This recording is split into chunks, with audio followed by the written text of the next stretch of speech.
where it stops, no one knows. We're going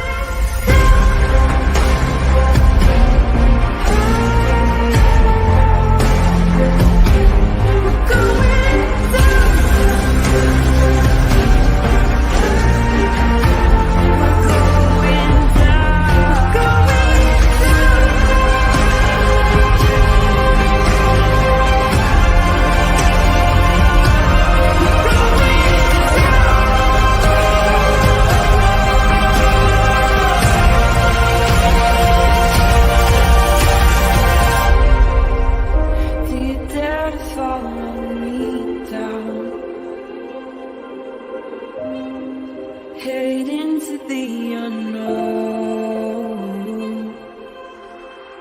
Na, na, na, na, na, na, na.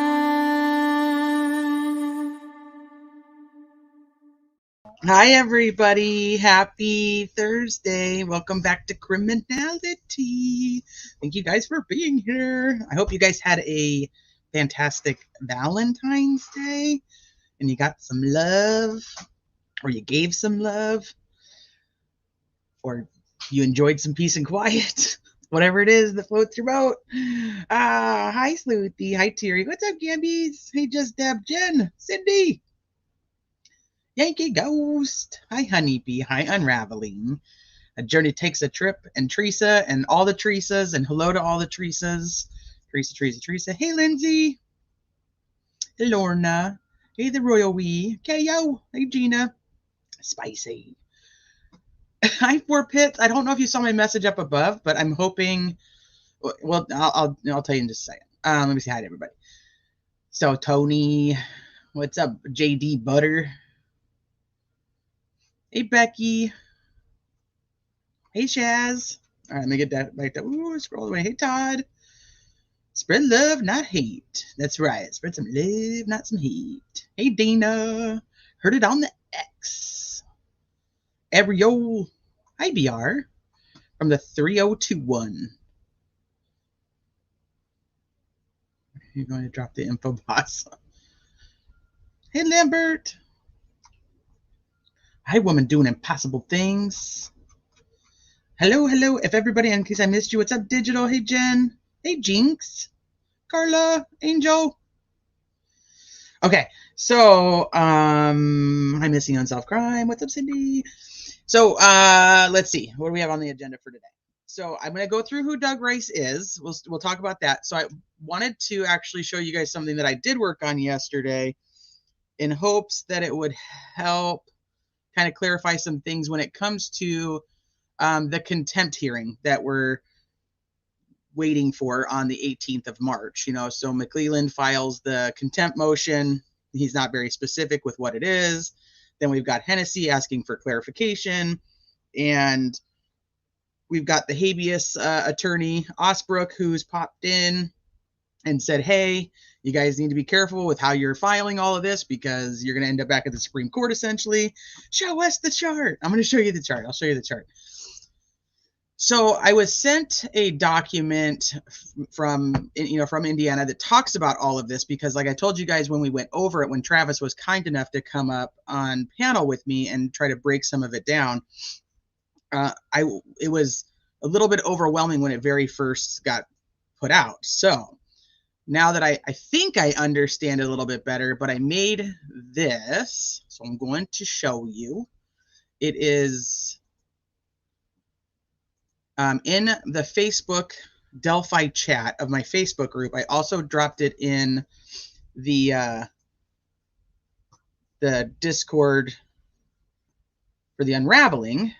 So I put this together just to kind of break it down. So this is just something a lot of people ask me about because I went through it with Travis. And so I just put this together to kind of break it down on what the state, this is from the state of Indiana. Anybody who follows true crime, you guys have to know every state is a little bit different. So I also, at the very bottom down here, you can see I put the link for the document that I got all of the info from. So if you think there might be something incorrect or you want to go deeper into it, because obviously this is a very just rough overview, The link is on here also. So, and if you want it, I'll put it in the chat as well. So it just goes through like contempt, what civil contempt is and what criminal contempt is. If it was civil contempt, it means it's the behavior towards the opposing party.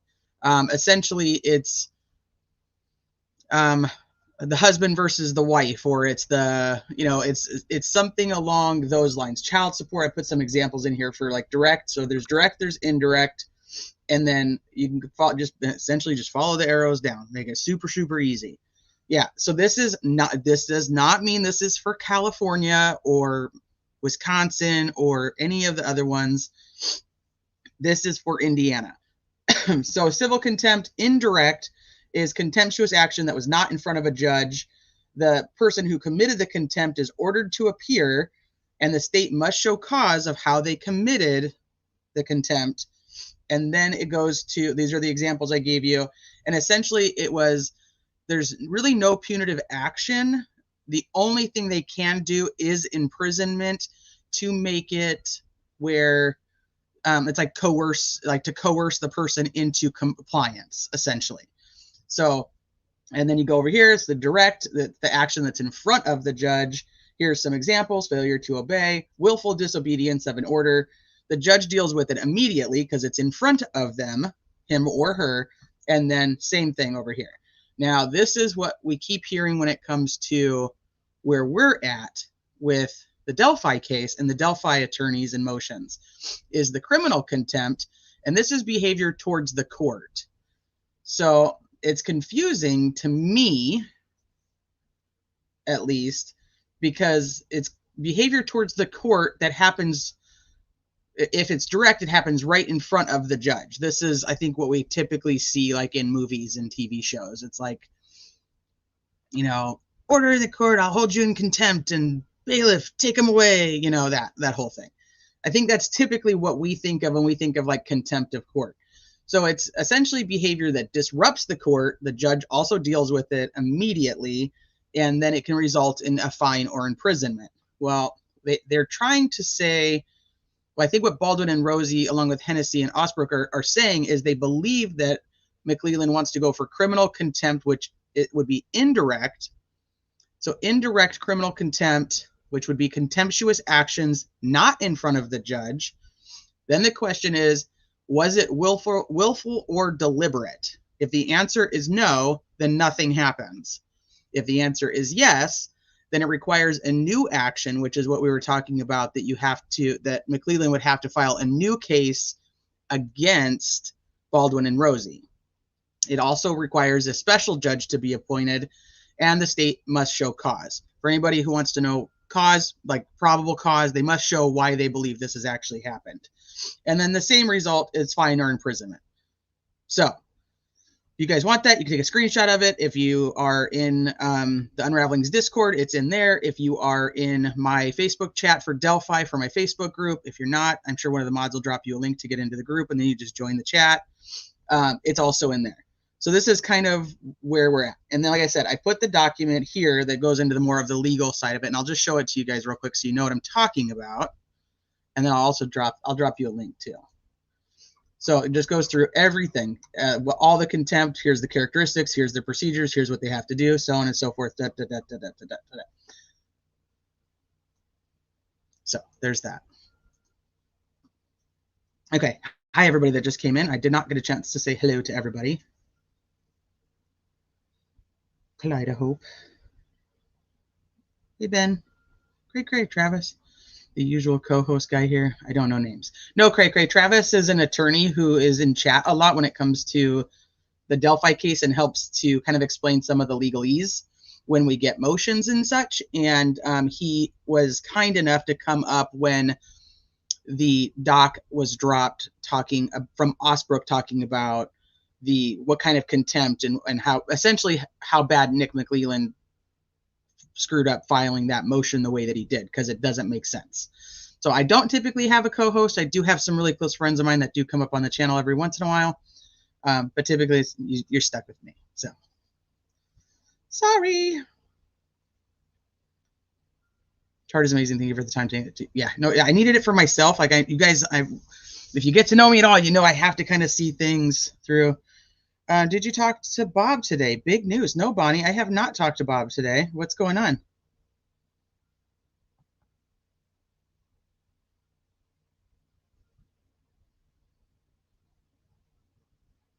And you guys are very welcome. You guys take it. Like I said, you can screenshot it or you can just find it in one of the places. Well, now I'm curious what's going on with Bob. I hope he's okay. Bob news? Hi, Kit Kat. I'm here. I'm here. Hi, Jen P. If the mods don't drop it, my link tree is pinned at the top of this chat, and it has access to every link that I have. Hi, Sleuths Investigate. You won't believe it. Jay ran a stream. On Bob's channel? Inspector Gadget. What did Carla say? Hold on. Where'd Carla go? Why can't I find you? Our attorney was held in contempt for calling the bitch Casey Anthony. He was just charged a fine, but I almost rolled on the floor. I like it. Jay ran a stream with Bob. Okay, Bonnie, you're going to have to give it to me in 200 characters. The 6 characters a limit, or 6 characters a comment. Just say it. Just say it. It'll blow your mind. Bonnie, you're killing me here, Smalls. You know that, right? Yeah, I can't stand Casey Anthony. If I ever actually had time, that's a trial I would go through with all of you guys, but I run out of time. I have big dreams. I have big hopes and dreams, you guys. I really do. Like, I have all these things in my head that I'm like, I'm going to do it. I'm going to do this. And then I'm like, I don't have time. Just goes away. Time runs out. Yeah, buddy, tell us what you're talking about.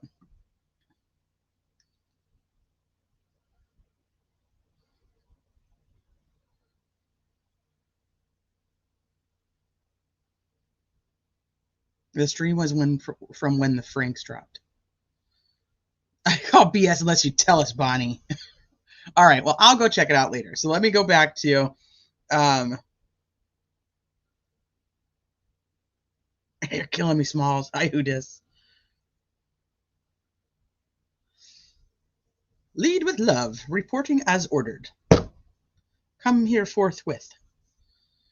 I would love for you to cover my stepson's case. Carla, let me know. Did you send me info on it? You know, because I like I said, I have big hopes and dreams. Sometimes I don't get to follow through on everything that I want to do. It's a good thing I live in Wisconsin, because if I ran into, I'd be in jail. Unindicted co-conspirator. Okay, so anyway, so there's that. So I just thought that I'd show you guys that. I got some other little odds and ends things that I'm working on, but we'll go through them when we go through them. Now, so Doug Rice. I can't. I like to talk to you guys. I can't do it. So Doug Rice, I personally never had the pleasure of having a conversation with Doug Rice, but I have been able to go back and find a lot of comments and things that he has made. Doug Rice was a local who went and talked to a lot of people in the Delphi case, talked to friends of the people who were there, talked to the people directly, went to Kay Weber's house, the Sanders house, and just had a lot of insight. So if you remember, there was some people who thought like we didn't know the teen girls' names. Like, well, we did, and it was in Facebook groups because of people like Doug Rice, who had gone around and talked to the families and gotten permission to share things on social media. So I had, like I said, I've never actually got to talk to him myself, but I know other people that have. Hey, Francis. Yes, he is bitter beat poet, Jenny. Yep. So I know that there was some who loved Doug, some who didn't like Doug very much. And unfortunately, though, Doug passed away in, I believe it was March of 2020. And he took a lot of knowledge with him. So I just thought it would be interesting, because what I was doing was going back through some of his old posts. And I was like, he was actually very active on Reddit.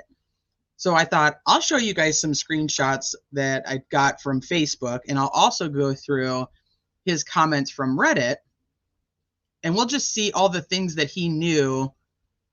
And, you know, like I said, he passed away in March of 2020. So everything that he knew was prior to an arrest, was prior to, you know, all the documents that we've seen in 2023, before all of that. So I just thought it would be interesting to see. One thing I will tell you is, obviously, just like everybody else who's followed the Delphi case for as long as, well, for any amount of time, really, most people's theories have changed over time. So some of the older posts, you know, we're going to go, obviously, we know that's not accurate, or he may have changed. You know who else is active on Reddit? Okay. Jay, about to get a ton more views after this live. Jay, and everybody's going to Jay. Jay, what's up? What's up, my good people? Hi, Candace. Cooking dinner, so I can't talk, but wanted to say hi. I got you. So yeah, I just thought it would be a really interesting thing to just go back through. I have not personally gone through his old Reddit posts, so going through them will be my first time doing it with you guys. And then, like I said, he did talk to quite a few people that are still around and still follow the case, and 4 Pit Bulls is actually one of them. And if you're here and you're listening, 4 Pit Bulls, like, feel free to chime in with anything that you feel you are okay with sharing, or anything that you think would be important for us to know. He was big on Eder before he passed. And I know at first he was big on Ron Logan. Hoosier the Bruiser passed away. Michael Catt passed away. Michael Catt's the one that I do remember his videos, because he's the one that would just go, like, he was like a newscaster, or what do you call him? Like an interviewer, you know, and he'd just walk up to people and be like, all right, what do you have to say about this? He's the one that actually got Kim Riley, Sergeant Kim Riley, to say that that the person who committed this crime had never committed a crime or been caught committing a crime before, and made everybody go, well, wait a minute. There's really only 2 ways you would know that, is either DNA or fingerprints, that they have DNA or they have fingerprints, and they did not get a match. So this was years ago. Mind you, there's so much stuff that we do know now that wasn't known then. So some things you're going to kind of have to take with a grain of salt back in the day of speculation. There's a new doc. If there was a new doc, I think that we'd know. But I mean, there's been a couple little things that popped up. Nothing earth-shattering or mind-blowing. Oh yeah, Sean Harmon, he started his own channel going after his dad. I have 2 years of messages from him. If you want, then we can arrange that. I would love that, 4 Pit Bulls. Absolutely. Like I said, I don't want you to share anything that you're not comfortable with, but I would absolutely appreciate it. Right, Jenny. Absolutely. Yeah. So that's like, let's just go through it and see what we find. I think it would also be very interesting, because one of the things that I was telling you guys, and this is going to kind of put us in that direction, is I want to talk about tomorrow. I think I'm going to do my Harmony live, unless something in Delphi actually pops off. But I might do something on Saturday. So I don't know, back or forth. We'll see how it goes. Like I said, big plans, not a lot of time. But I want to do the big switcheroo from 2019, what happened from February to April, and one of the people I believe is a very important person on why things changed.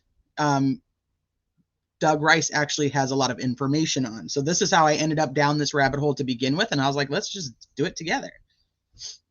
Hey, Grin for me, no, you haven't missed much. What's up, Wisdom Sleuth? Okay. So first I'll just go through some old Facebook posts.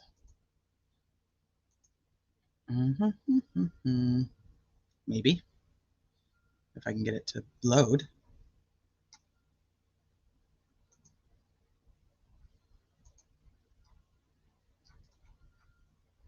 So, and he was just like every other internet sleuth, going through different people and seeing what there was.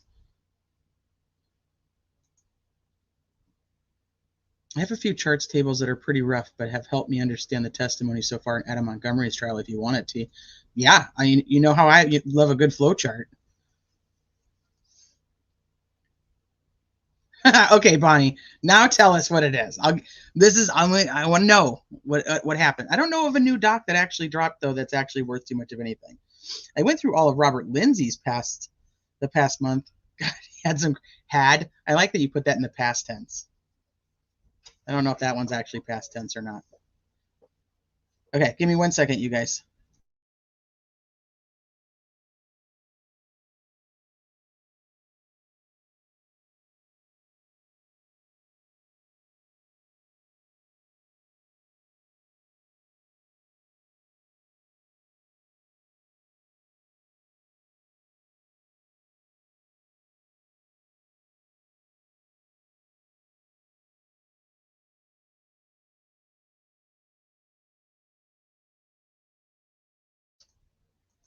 Okay, so just an FYI, this is a little side conversation. Today's my husband's birthday.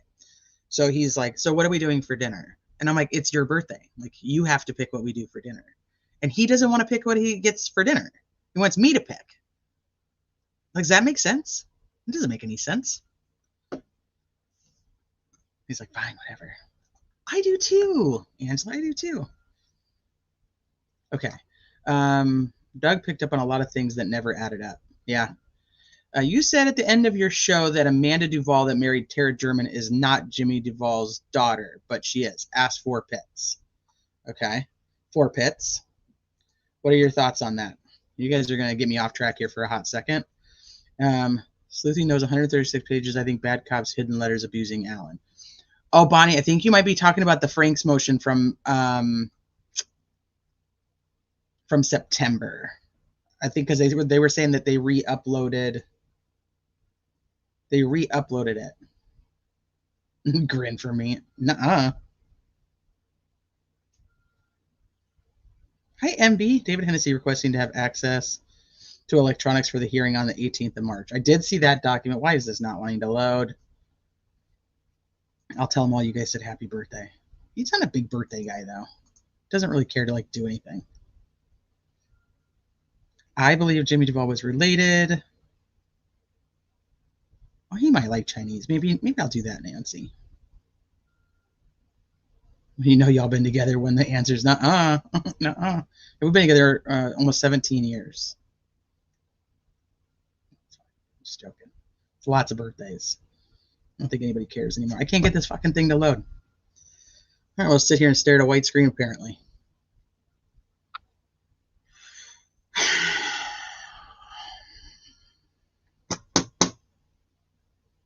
There we go. No, it was a trick. It was some trickery. It wants to. It wants to.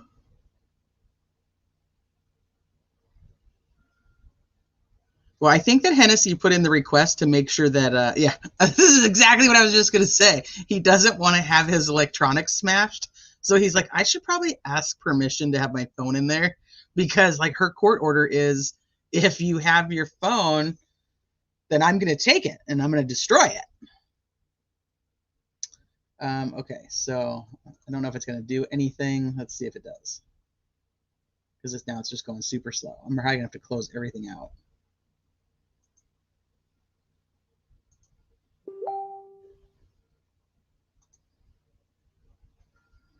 Nope. Where do I have that? Under Becky? Nothing seems to want to load.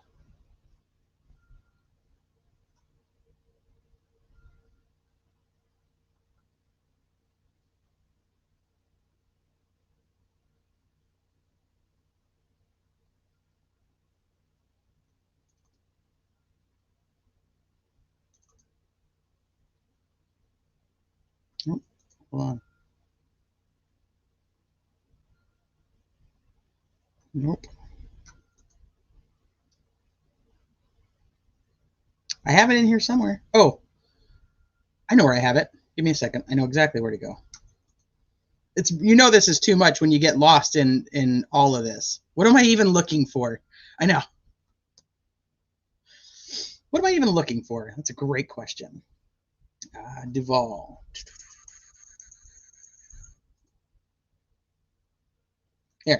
This is from Becky. Take it for what you want.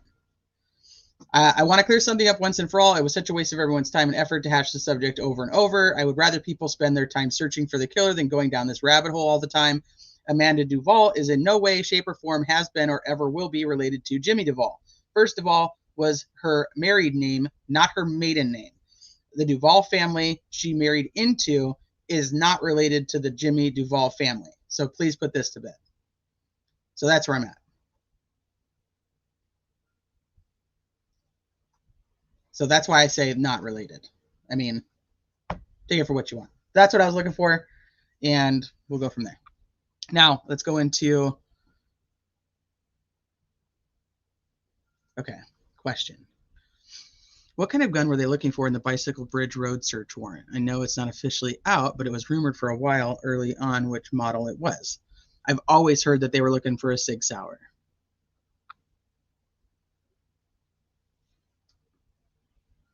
I've always heard that, so I don't know. But we don't have it, so. Attorneys are allowed to have them though, so he'd be okay if he's there repping them. I think that he was asking, like, can I have my phone just so that, like, you don't take it?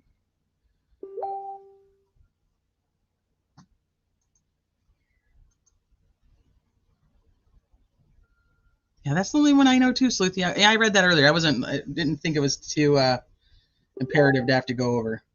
I think Bonnie saw the stream that was re-uploaded from when the Frank's memo came out. That's the only thing I can think of. Somebody will double check that. If not, I will double check it later. But we're going to get to the Doug Rice stuff. And at some point, I'll put all the Doug Rice stuff in here too. Like I said, because anything and everything I have when it comes to Delphi, I will put here. So let's just go through. Let's just go through some of the screenshots that I have. And if you guys have anything else that you want me to pull up that you guys know about, by all means, do it. Not all of these are dated, so take it for what you want. Like I said, I actually don't know. It was, they said unexpected is all I know. So I've never dug into like him personally, so I don't know. I don't know how he passed away. Somebody in here who actually knows him would probably be able to answer. No, Bonnie, it's okay. No worries. I appreciate you trying. Make sure I don't miss shit, because you know I do. So we'll just go through. I don't have a ton of these, but then I want to go through. I mostly want to go through what is on Reddit, so we can go back. Now I'll share this with you and see if you can argue with this. Oh, FYI, so Doug Rice did have a Facebook group. It only had like 100 people in it. I thought I was in it, but apparently I never got accepted. I've been pending for, God only knows how long. FYI. So no, I'm not actually in the group. I had said the other day that I thought I was, but I am not. So I wanted to clarify that.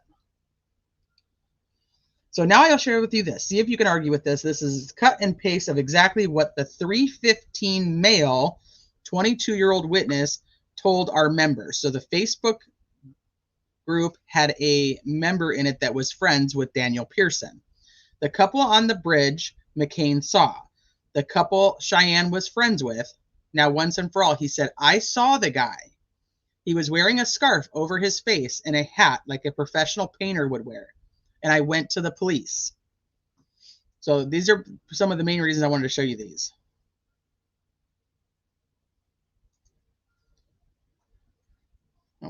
And some of them are going to be duplicates. He believes that Kelsey was hiding info, and Bree Wilbur also.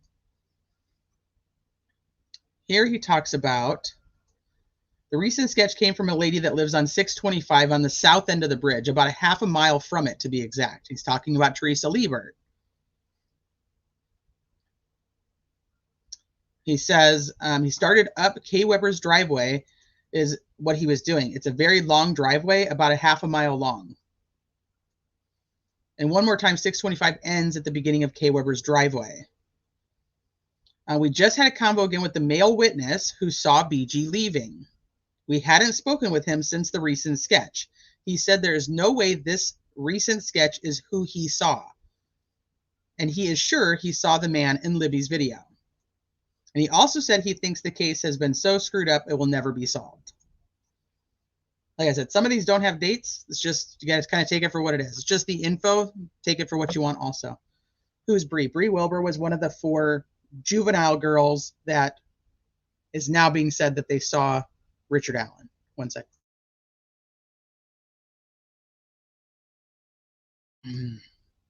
Oh, really? I didn't know that.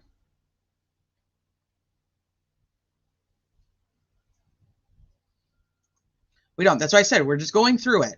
This is all just whatever you want to take of it. It's all information that's on the internet and on there. So you do what you want with the info. Just going through it because I'm very curious on what was said, and there's obviously some things that he obviously knew long before it ever came out in any memos, long before it ever came out in any probable cause affidavits. So I think it's worth looking at. Now, just as we do with anything else, we're just going to take it for what it is. It's just interesting info to look through. That's it. That's all we're doing. So what you choose to do with the info is on you, not me. I just want you to just hang out and listen. Folks, don't be rude, but the next time someone starts off a question to me by saying not to be rude, I know coming back. So, okay. Some of these apparently, there were 4 girls, but the other 3 were talking and on their phones and paid him no mind. So here he is talking about the group of 4 juvenile girls. Oh, Joester, thank you. Somebody joined earlier too. True Crime Lover, thank you for joining. I saw it and then was going to say something, and then of course, you know me, I just went right past it. So this is him on Reddit, so we're going to pull this up when we get to Reddit too. But the scarf is the important takeaway. Both witnesses I have spoken to mentioned it. The 2 witnesses that he had the closest connection to was Rayleigh Voorhees and Daniel Pearson. Now, some speculate that he never talked to them directly. Some speculate that he, talked to their family members or their friends or, whatnot.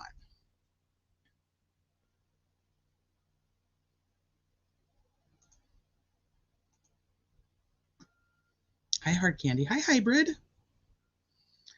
So both of the witnesses he spoke to, this is going to be Rayleigh and Daniel. So just how good of a look either got of him. That should be taken into consideration. With that said, the young lady, when shown a pic of a convicted sex offender, Jimmy Duvall, said that his pic resembled who she saw. And she's not accusing him, just saying there is a resemblance. I do believe if Ellie does make an arrest, not only will BG be 40 to 50 years old and short, but will resemble JD.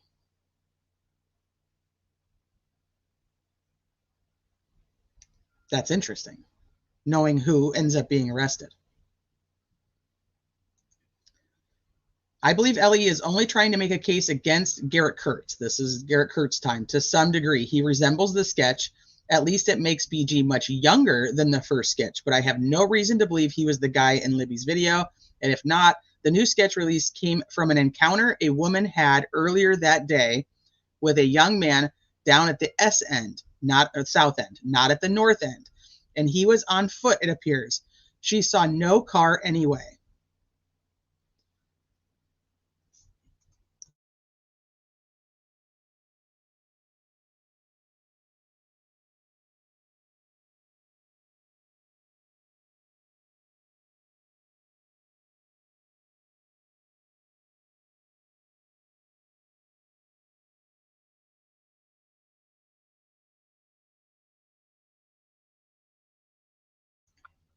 Okay, sorry. I had like a coughing fit. So Huda says apparently the rumor was that Rayleigh's mom and Rayleigh came back later and said there was no scarf and that she never said that. We'd have to go back because so Rayleigh is also the one that is interviewed by Hannah Shakespeare in the documentary, the Lifetime documentary that never got released.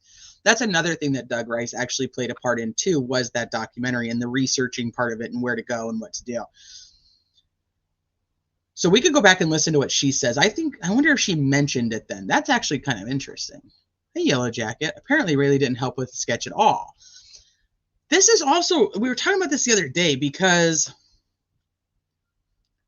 for years,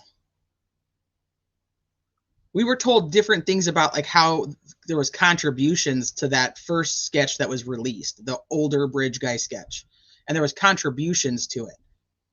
And now with the defense memo, they make it really just seem like it was only Sarah Carbaugh. I don't know, because my understanding before we ever even knew an arrest was that that sketch was put together, one, based upon Libby's video, two, based upon Daniel Pearson, and three, based upon Rayleigh Voorhees. Ironically, Sarah Carbaugh wasn't one that I actually thought that was involved in that sketch. But it's interesting because if you look at this now, like Doug Rice thinks that the younger guy sketch is the one that Teresa Liebert put in. But from our understanding, it isn't Teresa Liebert's sketch. The young bridge guy sketch is actually Betsy Blair's sketch.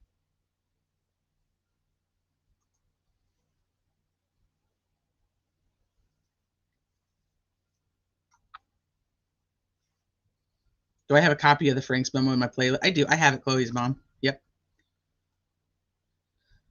None of the sketch witnesses shit is clear to me. I know they don't match anything. Yep, we always thought she was the star witness for OBG, but half-covered face and Sarah Carbaugh now. Yep. So now I'm totally at a loss. Yeah, that was the first time I ever met him, and he hated me on day one of the Lifetime stuff. Really? Why would he hate you?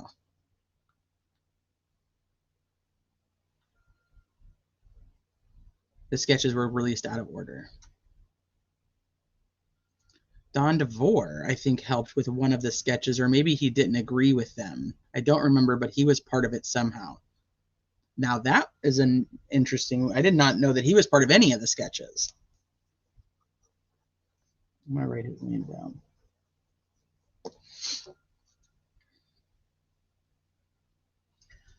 Lindsay, that's what we think. We don't know that for sure, but that is what we think based upon the way that memorandum talks about the young guy sketch.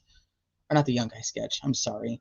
That sketch with the guy with the hat on. The only thing is in her description in the memorandum, she doesn't say he was wearing a hat. So then I'm like, okay, this one has a hat on. But there's also multiple other people who, quote unquote, contributed or have their own sketches made that we didn't know did, like Carl Abbott.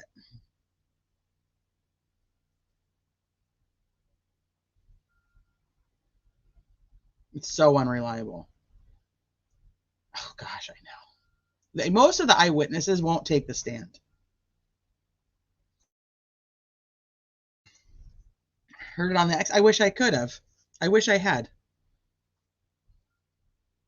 Trying to make sense of the sketch as witnesses is a mindfuck, to be honest. Something is off. My guess is that Ellie was less than honest about some things. Why? Time will tell, I hope. Or they all just saw different people. Because there's a whole group of people that we know were there under the bridge, and nobody really talks much about them at all. But we know they were there. So does that have to do with any of those people? Or any of those sketches? Pick up.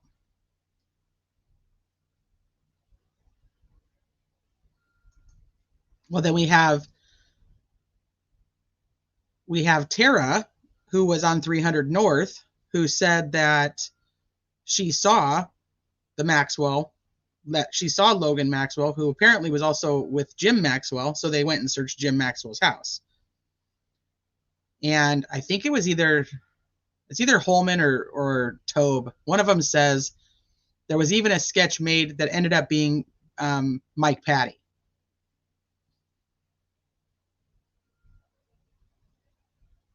I don't know if that's unpopular. None of them have the same description of this person until way later. Like 2-3 years later, they're talking to Bree, and now all of a sudden she has what she thought of the guy that she never really saw.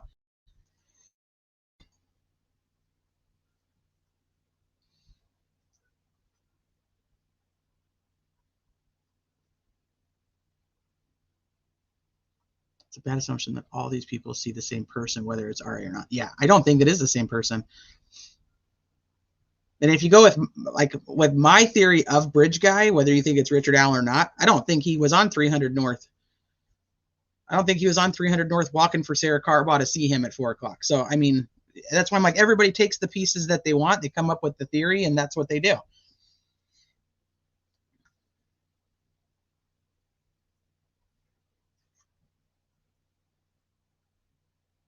Okay. And he was on foot. She didn't see a car. So did she describe his clothing? As I've said before, she gave Ellie a description that matched Libby's pics and video at least a day before Ellie released them. The blue jeans, the blue coat, and a hoodie pulled up over a short-billed hat, also some sort of covering over the lower half of his face. Now, let me see if I can just grab it really quick, because that's not what's actually in here.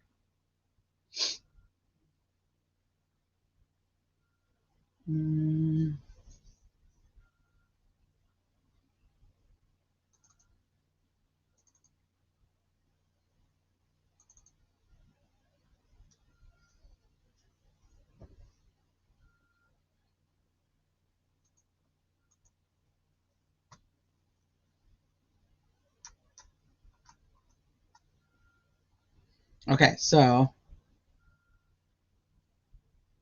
Anna is the one who describes a blue jacket and being a canvas duck type jacket. Rayleigh was in the group, and she said hi to the man, but he just glared at them. But she recalled him being in all black and had something covering his mouth. Rayleigh recalled telling her sister that someone was in a grumpy mood. She went on to describe him as not very tall and a bigger build. She said that he was not bigger than 5'10". Rayleigh went on to say in an interview that he was wearing a black hoodie, black jeans, and black boots. So just think it's interesting in comparison, because blue jeans, blue coat, and a hoodie pulled up over a short-billed hat. Also some sort of covering over the lower half of his face.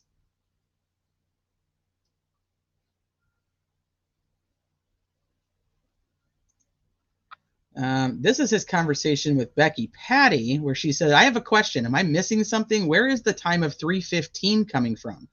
I watched the show 2 times and I'm not catching it.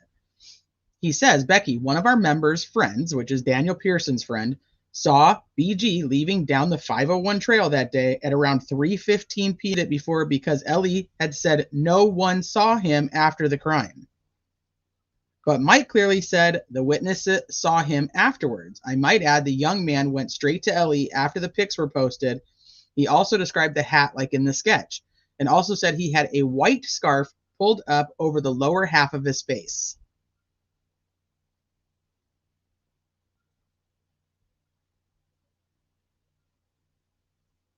So that's interesting. That's Daniel Pearson's. Okay, so that's about right. The second witness's description also was not nearly as complete as the earlier one. And if I hadn't shared before, the couple FSG, which is flannel shirt guy, which is Dave McCain, told Derek were down at the bridge, was the very same couple that some minutes earlier had crossed paths with BG as he was leaving on the 501 trail.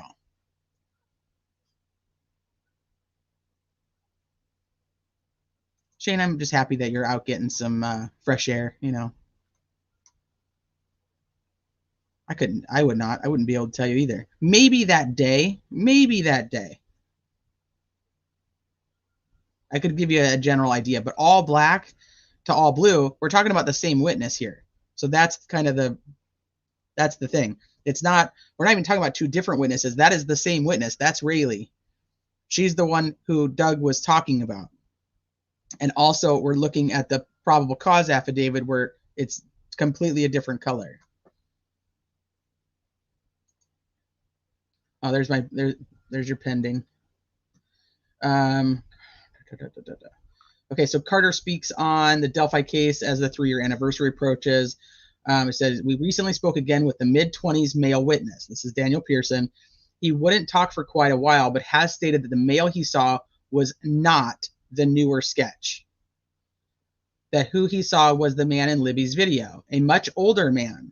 Of that, he is positive, and he also said he believes this case is so screwed up now, it will never be solved, which I'm also in agreement with as well. This is him talking to Cheyenne, who shows up later. Cheyenne says, never seen anyone actively looking, just saw a man in his car when I was leaving, which is believed to be Derek German. Later finding out it was a family member of one of the girls. So Doug says, so again, the time you got out of your car and started towards the bridge, a guess will suffice. She says, after I got out of my car and was already walking towards the bridge, I had missed a phone call from a telemarketer around 2:50. He says, thanks, and the sign at the little parking area says 501 steps to the north entrance. So you were easily at the entrance in 5 minutes. Yeah, this is all old stuff. I don't know if anybody was asking about that. This is old. We're just going back in time. I should put like a rewind on there. I typically do, and I didn't. I should have. Hold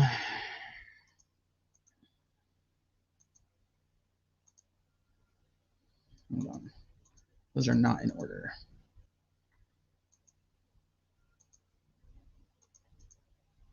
All right. I think the witness and the girlfriend arrived around 3 o'clock. Okay. This is Daniel Pearson again. Hey, Dean. Hey, Jeanette. He admitted to being down there and didn't come forward when they asked who was parked. Well, he'd already told them he was parked there. So I understand why he wouldn't come forward. He was already there. Hey, BGOG. And his girlfriend arrived at 3 o'clock. They parked at the Mears lot, the same one where the girls were dropped off. He said they walked slowly and were heading up the 501 trail towards the High Bridge when BG passed them. Headed back towards the Freedom Bridge. He did say the hat was exposed, so no hoodie, and he noticed nothing as far as blood, etc.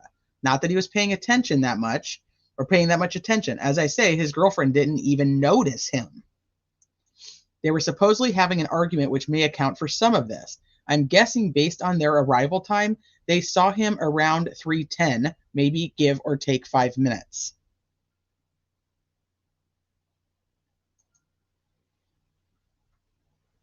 So that goes back to with Cheyenne, Daniel Pearson, same ones.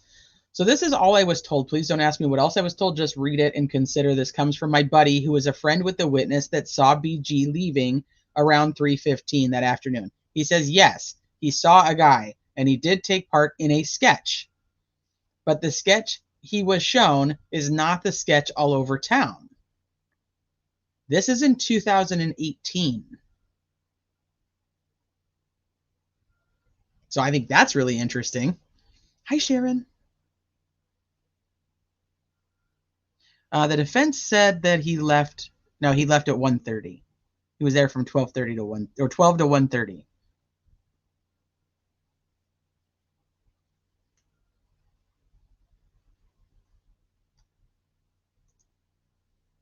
Okay, so now let me pull up, and Sleuthy was kind enough to download it for me because she's amazeballs like that. I was just going to pull it up straight from the thing, but we'll do it this way. This will probably be easier. Maybe.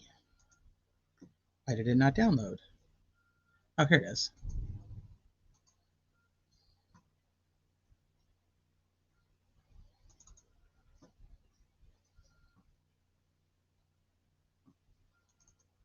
All right.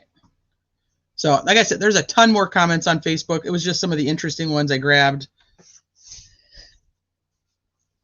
Do you think that they should have asked witnesses if they are colorblind? Yeah, but I mean, they should probably. I think that they probably would eventually at some point.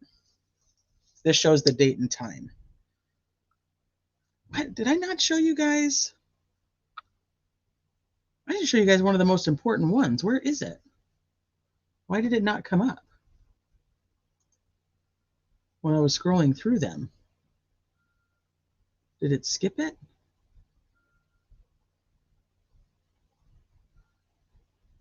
Oh, here it is, right here. I don't know why it didn't come up. He also talks about that BG is probably about 5'5". That was his consensus on it. Like I said, it's just interesting looking at these things in hindsight based on what he was thinking. Okay, let me go. Now let's go in here and let me blow this up so you guys can see it.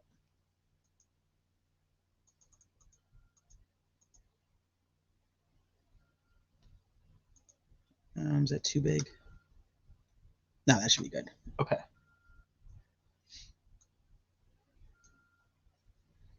Did this pull all the ones back to 2019, Sleuthy? Do you know? Oh, yeah. There we go. Perfect. Never mind. I answered my own question.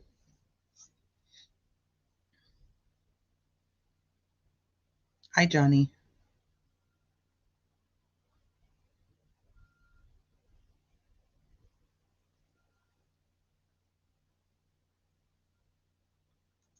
Why wasn't R.A. ever turned in as a suspect? He wore same clothes and does nothing, but he's seen by all of the county and walking in the damn same color clothes. Well, I have such an issue with these damn clothes because it's like every guy in Delphi, Indiana has very similar clothes.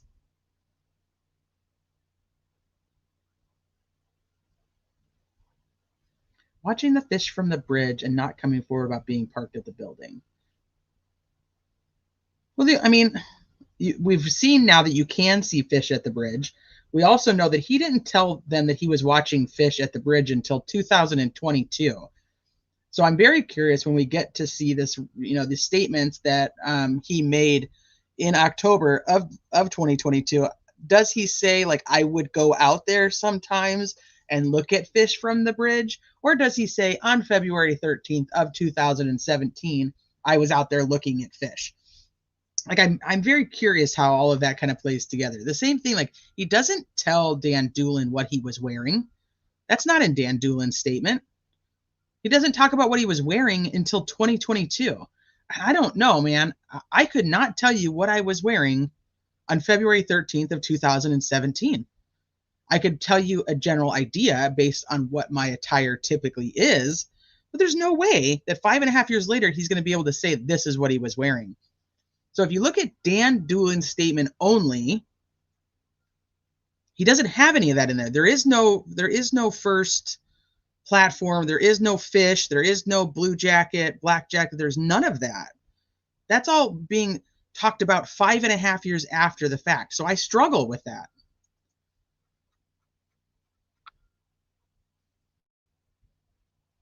Yeah, 5'5". I know. That's why I said, isn't that interesting that he brought up 5'5"?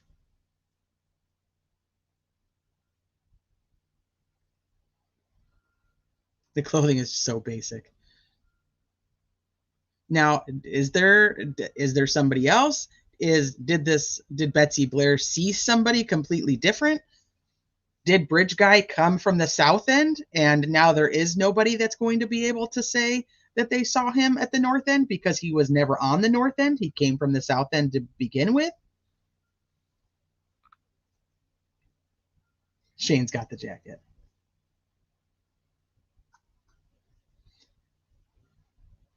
Yeah. Well, we can't. It's not like we don't have any videotapes. Hi, Nancy. Or you mean of the October 2022 one? We probably have that videotape. We probably have that one. That's probably the only one we're going to get. The only interview.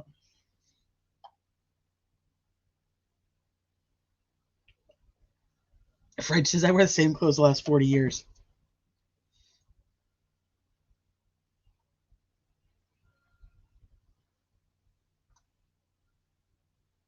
I'm just reading what you guys are saying. Dan Doolin's interview got his kid a scholarship. That's, well, technically finding it got his kid a scholarship now. Lack of video of him driving by isn't proof that he didn't leave at 1:30. Right.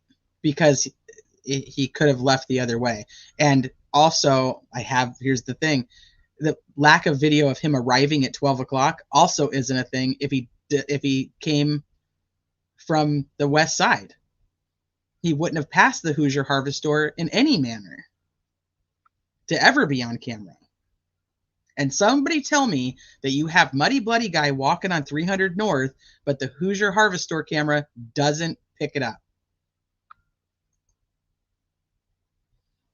PB, oh yeah, Pat Brown, whose truck was parked at the bottom of the cemetery and supposedly lost his keys.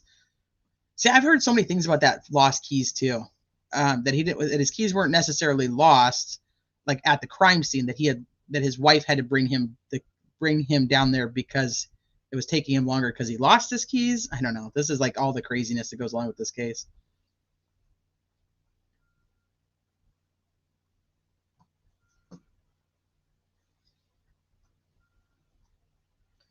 When the police were all over the TV saying, whoever was parked at the old building, please come forward to help. Yeah, because they hadn't identified the person. But he'd already told them that he was parked at an old building. So why would he think that they didn't know who he was? He'd already given his information. So if they're looking for an unidentified person, he's not unidentified in his mind if he's innocent or if he's guilty. There's no reason for him to come forward, in my opinion.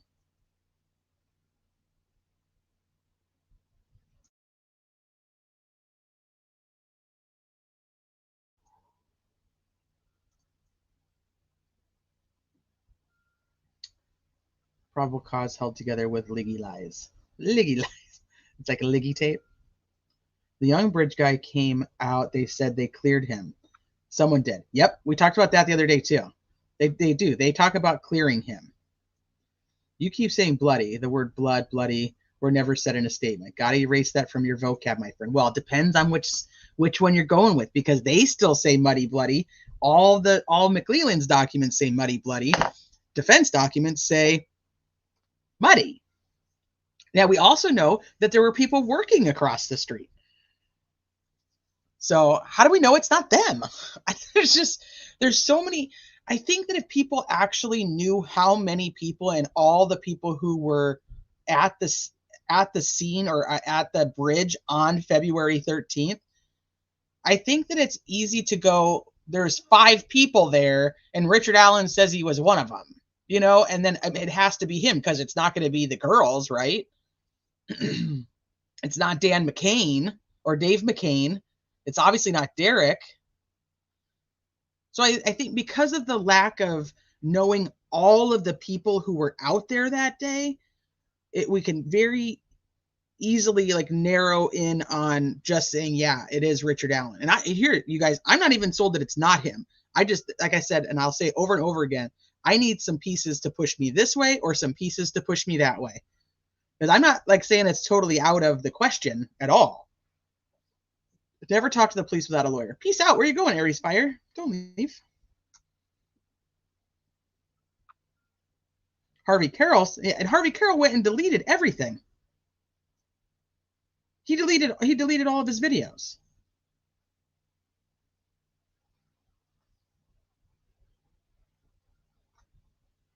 It was rumored Duvall was cleared very early on, and they thought he was BG. He has a history of abuse.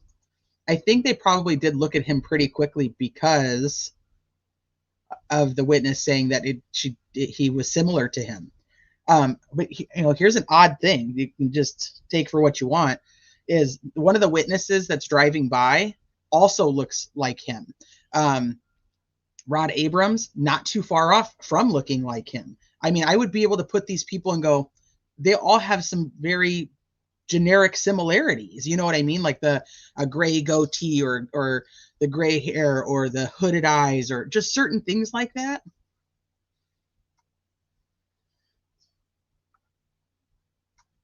Why did he? I have no idea. I have no idea why he deleted it. I think he was done. He did what he came to do, apparently, and then was done. He said 80 and all the cell phone data bar one person was found. Adamant. Shane, I've heard that there was 2, but that's once again just what I've heard. I have nothing to back it up. I think it's possible. I do. I think it's absolutely possible he came from the south side and passed the girls.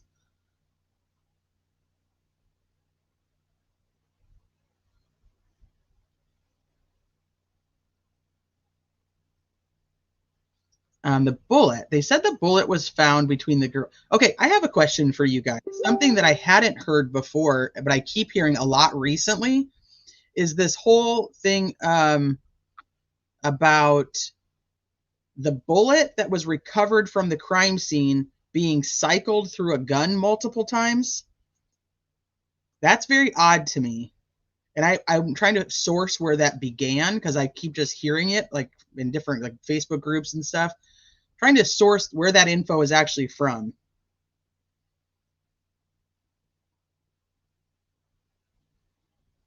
Where are we hearing that it was that bullet was cycled through a gun multiple times?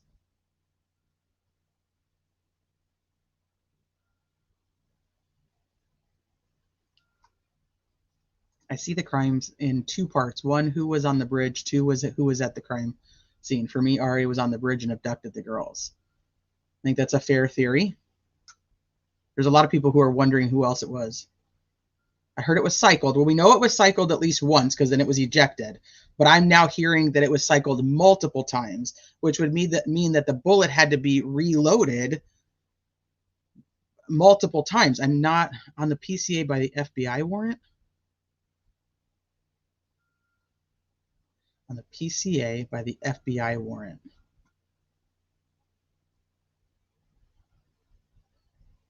It would be essentially it would be like loaded and either misfired, ejected, and then reloaded back in there. And then where's my sniper at? He knows. Oh,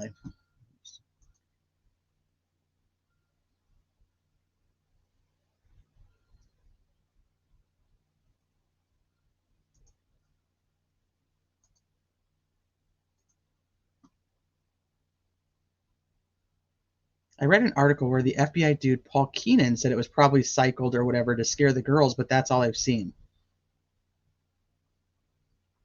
So you've reloaded and jammed and ejected a cartridge before, and then but what, like, do you continue to reload that same cartridge? And then my question becomes, if that's the case, and this unspent round is reloaded and ejected multiple times, he's not doing that day.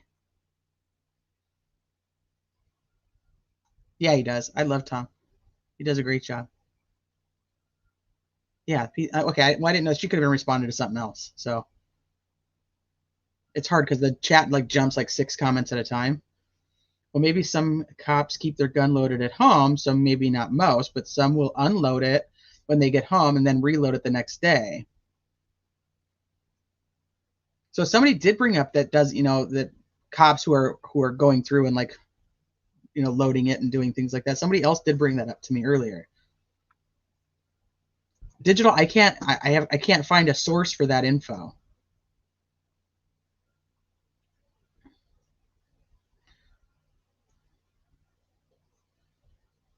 Yeah, well, I've been thinking like, oops, drop my bullet. Let me pick it up and put it back in here and try again.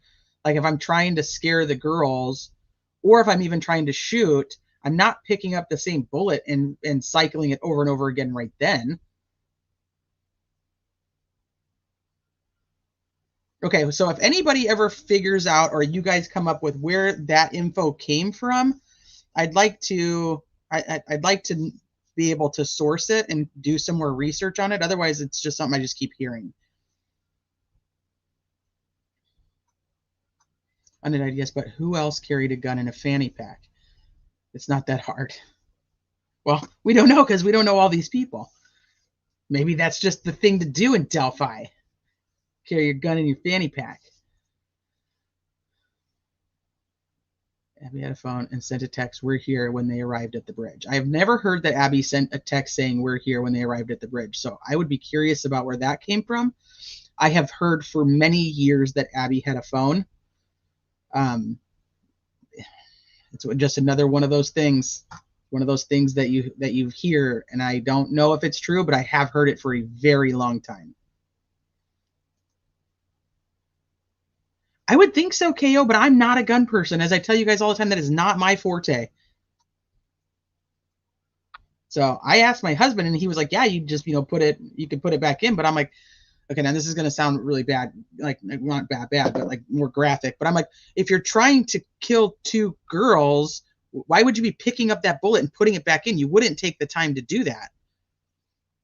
Like, so then, and if you had been trying to shoot that bullet before and it's already jammed twice, why would you put it back in there a third time for like your quote unquote big day? And that's what I mean. It sounds grotesque, and I don't mean it that way, but you know what I'm saying. Like if this is his thrill thing he's gonna do. Yeah, I'm just curious where he heard it. My dad used to reload them for a hobby, and he wouldn't because he would assume it was faulty. Heathens was a top 10 song on February 17th. It's not some secret message. I think it's just when we talk about a case full of so many coincidences, I think that's a big one. He made most of them private because BG is in jail. Is that what happened with Harvey?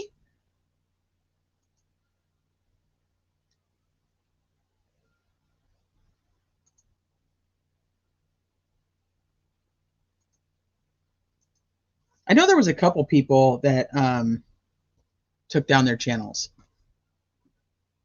If the magic bullet was found to be cycled multiple times, it will never be able to go back to one gun. After one cycle back through the gun, it's not a true scientific cycle. That would be proof of shit. Interesting.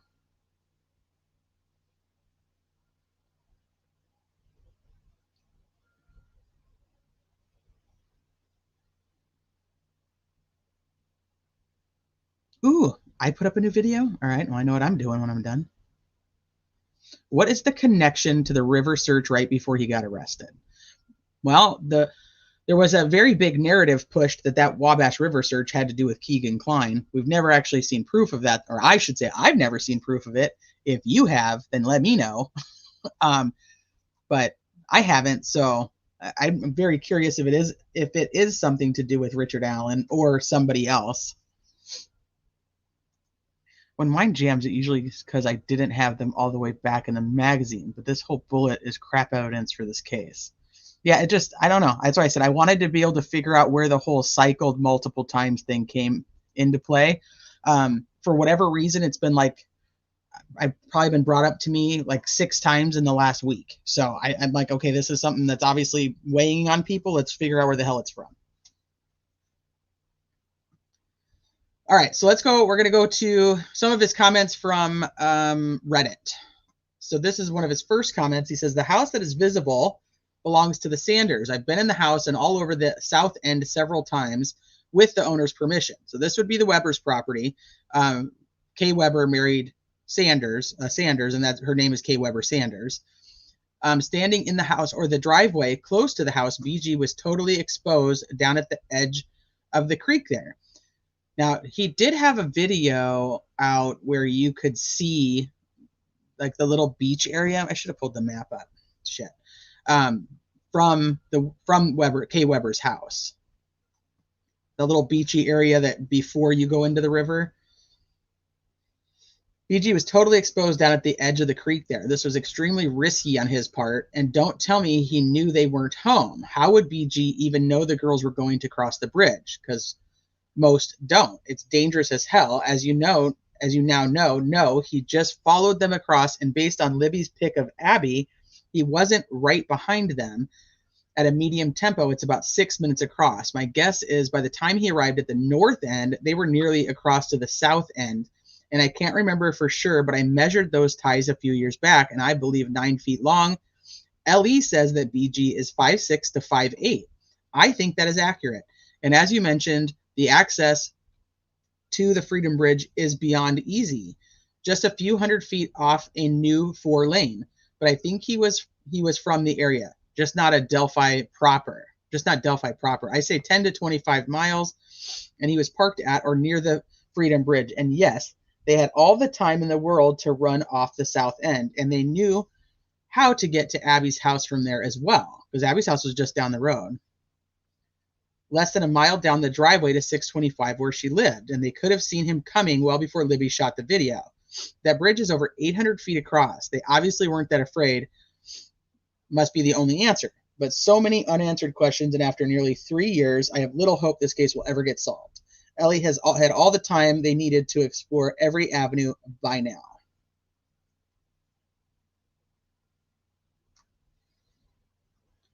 So this is back in like 2019.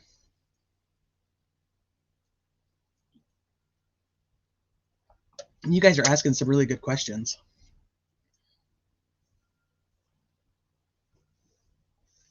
And by the way, it's only about 200 feet from where Kelsey dropped them off to the intersection of the trails. And as you said, it goes up a slight incline. So where did BG first see the girls?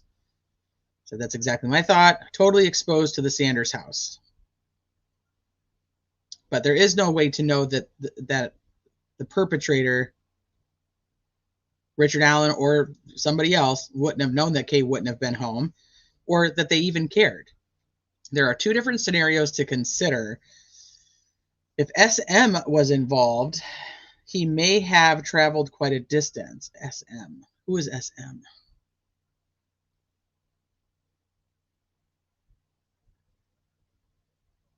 SM. Why can I not think of who SM is? Hey, you manimal. He may have traveled quite a distance. If this was totally random, why would anyone drive any great distance to that specific spot just on a flyer? Like you mentioned, there are all kinds of trails in that area, many places to stake out a crime like this. And in the 15 times or so I've been there, only twice have I ran into other people. This is also an interesting comment. Oh, if social media is involved?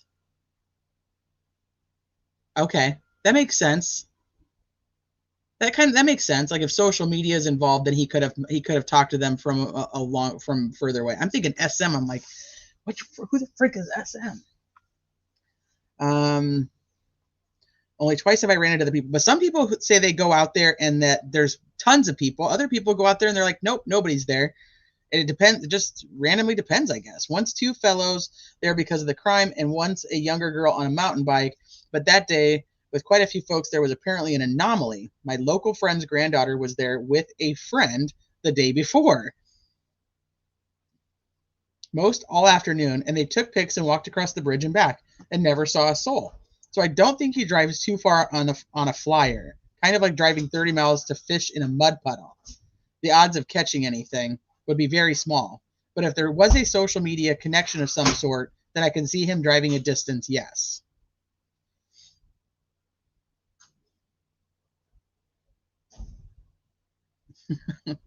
Nancy. The girls in the distance are part of Greeno's reenactment video. So he posts the photo that you can see of, this is what I was saying, he actually, when he's at the house and he's taking pictures and video from the house to where you would see the crime scene, was when Anthony Greeno was out there doing the reenactment. And you can actually see Greeno behind the tree. And a lot of people, if you've seen the photo and you don't know who it is, that's who it is. And I believe are standing near to where Libby and Abby crossed the creek that afternoon. And please do not base your observations of water level on anything but the helicopter flyover on the 14th. It was thigh to waist deep at places crossing that day, and the current was very strong. Also, the creek bottom is very slippery in places. Most likely, they were all very wet by the time they reached the other side.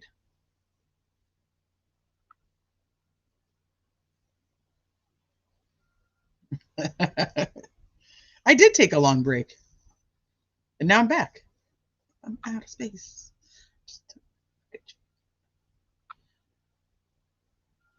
Keep trying to sort out this mess.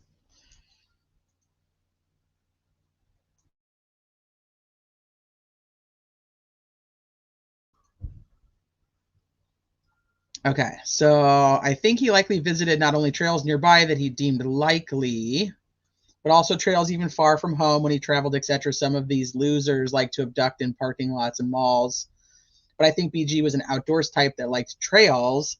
But the first time I visited, it was obvious this was an ideal location if you managed to find a suitable target and no one else happened to be around. But on a totally random visit, he wasn't going 50 miles.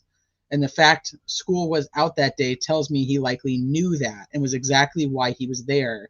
If this was indeed random, which I am not even sure of, I doubt they were catfish per se, but if Libby had posted even 45 minutes before they were going and he saw it and lived 15 minutes away, miles away, this is a possibility.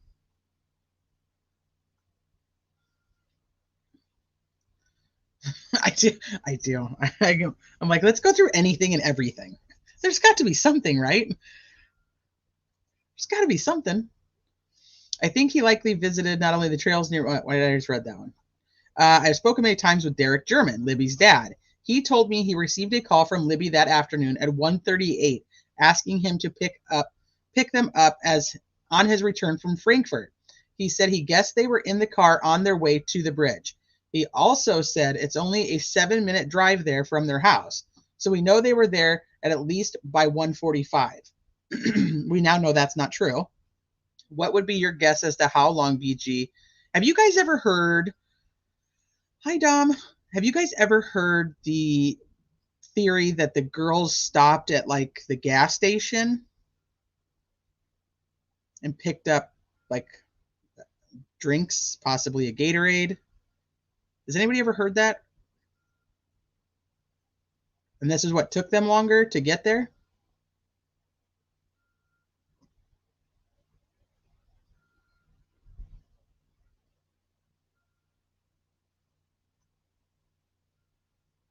According to a local JM, Miss Weber had statues of Stations of the Cross in her backyard. Crime scene is visible from there, and statues are visible from the crime scene. Paganism mocking Catholicism.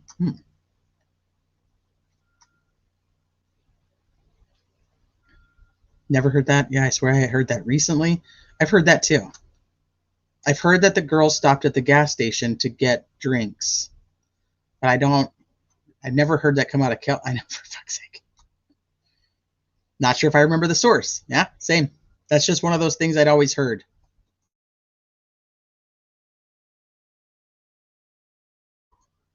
No, that they just stopped to pick up drinks, so that they had left. There's no gas station on the way. Hi, Kyle.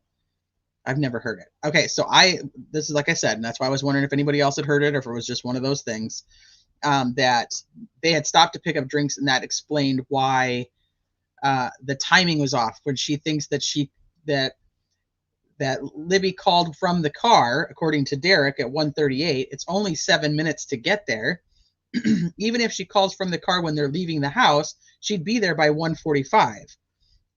And we know that they don't get there at 1:45 based on Kelsey's car from the Hoosier Harvester camera.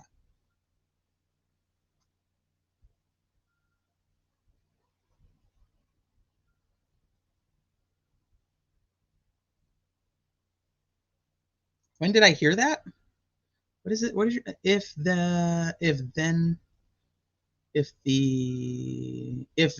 then else end? I've heard it for a long time. I have no idea. I could, one of those things that I can tell you. I just have heard, but we don't know because we don't even have that. I live next door to the Patties. There are stations in Delphi, but not between their house and the trail. But would that not account for the additional, what is it? 10, what do they get there? 150. What time did they get there? 1:57? Somebody tell me. I'll just pull it up on the timeline. There was a rumor early on that Mike stopped and got a Gatorade. Interesting. What time did they get there? 1:57? I'll just go check. 1:49. 57, I think, is Sarah Carbaugh. Fucking times, I swear. So 1:49, which would mean they left the house at 1:42 if it's 7 minutes. Marathon is supposedly where the video was lost, yeah.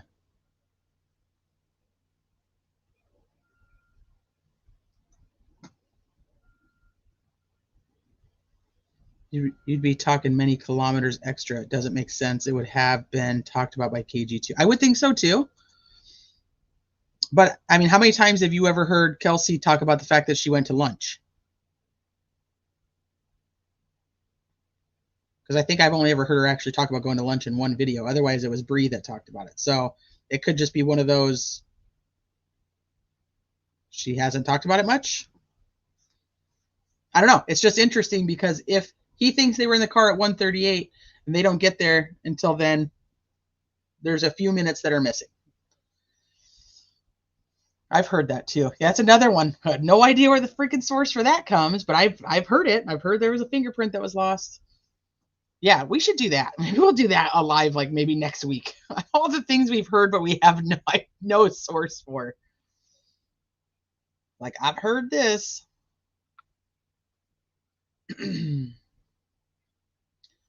Don't use anything but the helicopter flyover on the 14th to gauge the water depth. It can vary greatly. It has already completely flooded the spot where the girls were found after heavy rain last June, which we watched the newscaster doing her or the news, whatever you call them. I can't think of that name. And that day it was thigh to waist high in places, and the bottom is slippery. They edited things out of the helicopter video. I don't think they did. A lot of people also, I'm not doing no open panel. No. They certainly edited things out of the helicopter video. That helicopter video is posted on Facebook, and there are little blips. And it's posted. I don't know if you could ever change the time that you posted something on Facebook. So if you go on their on the Facebook page, that video is still there. And it's got the same blips as we do from the YouTube video. So I don't think anything is edited out of it. I went and had to research that.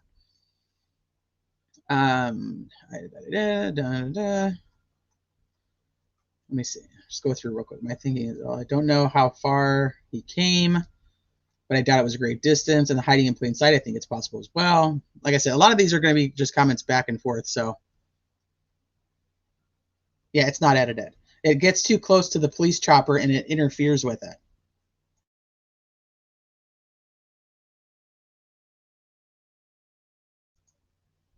Yeah, that's the rumor. That was off of one of the girls' foreheads.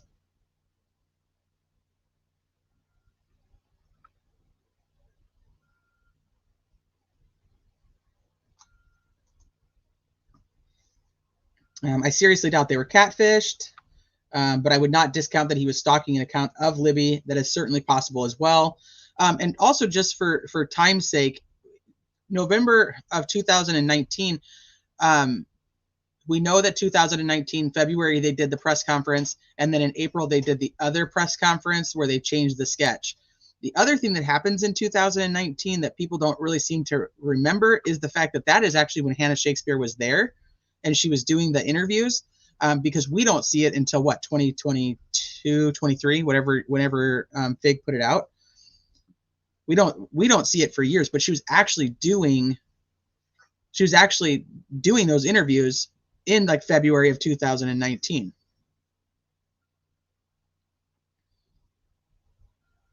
Oh, a thumbprint. Oh, see, I never even got that.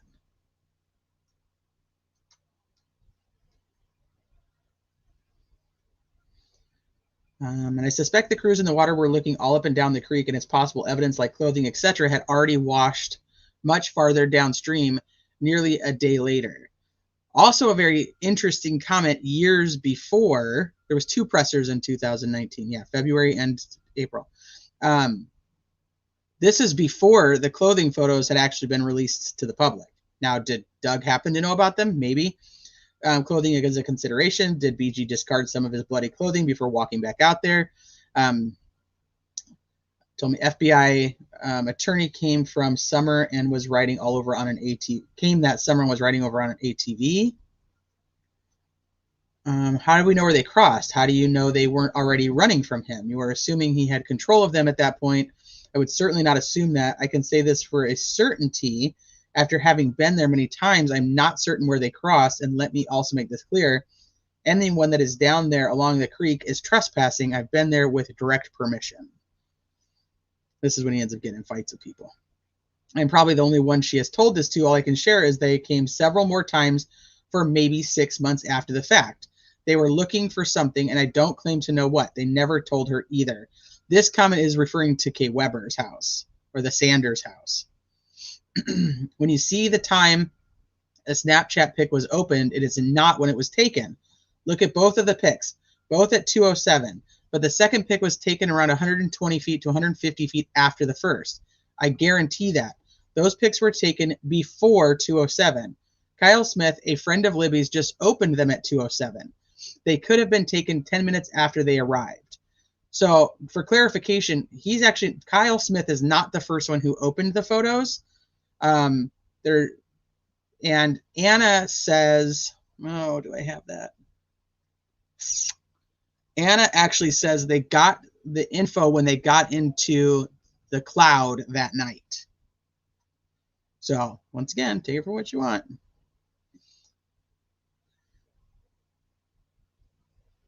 Both picks 2:07. Libby was by the third platform when she took Abby's pick. The next pick was near the fourth platform. There are 6 platforms, and the bridge is over 800 feet across. The platforms appear to be equidistant. except they are closer at each end. That's not true. The other picture, the next pic, was near the fourth. So the first pic that we have in the public is actually the one that's facing the south end, and then it's Abby's pic. So either he's got these two pictures mixed up, or he knows about a picture we don't know about.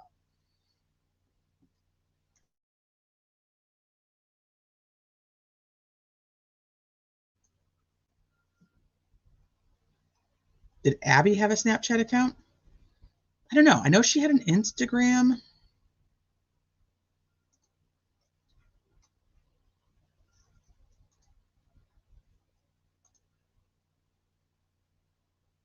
And a Smule at Facebook. I don't know if she had a Snapchat. I can't answer that. I know she had Instagram because there's the messages between her and Libby on Instagram. She had a Facebook, and then she had a Smule account.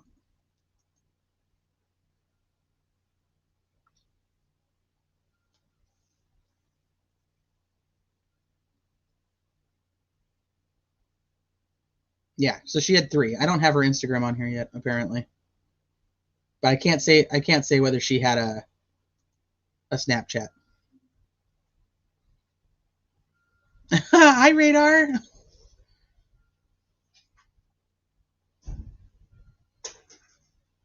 Okay, so then you have. All right, give me 1 second. I got a child. Hold on.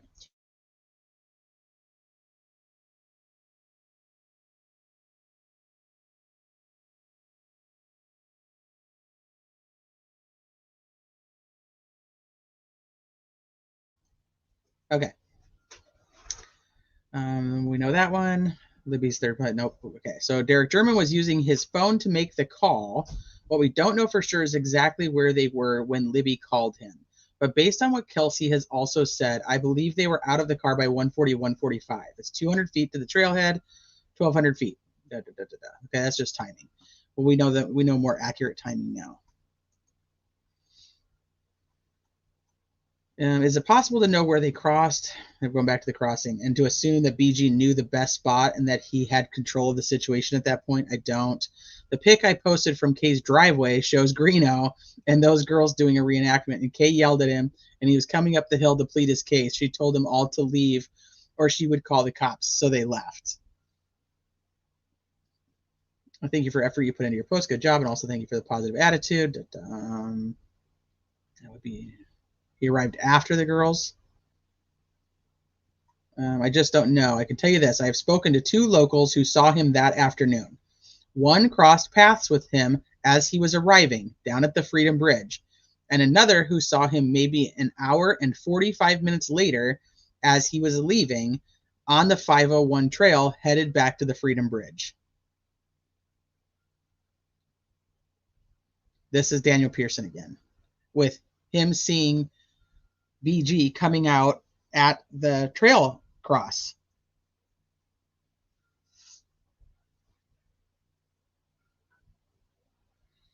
There was a belt that was found under the bridge. I don't know if I can say exactly what date it was found because I just have a picture of it, and I mean, so I can only tell you what people told me, but I don't.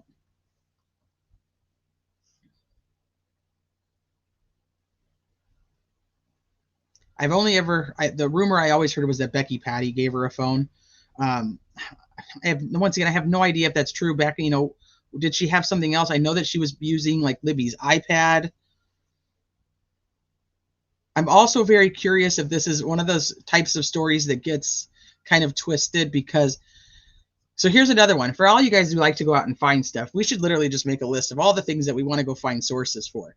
Back at the very beginning of this, Becky made the comment about how, maybe once this could just be my memory, but Becky made a comment about how Libby's phone had to have been reset. So she let Libby use one of her phones, like her work phone or something like that. Does anybody remember that? So if if that's the case, then I'm wondering if people think that she gave Abby a phone because she's talking about giving Libby her work phone. This is what's in my head and why I can't ever stop trying to find stuff.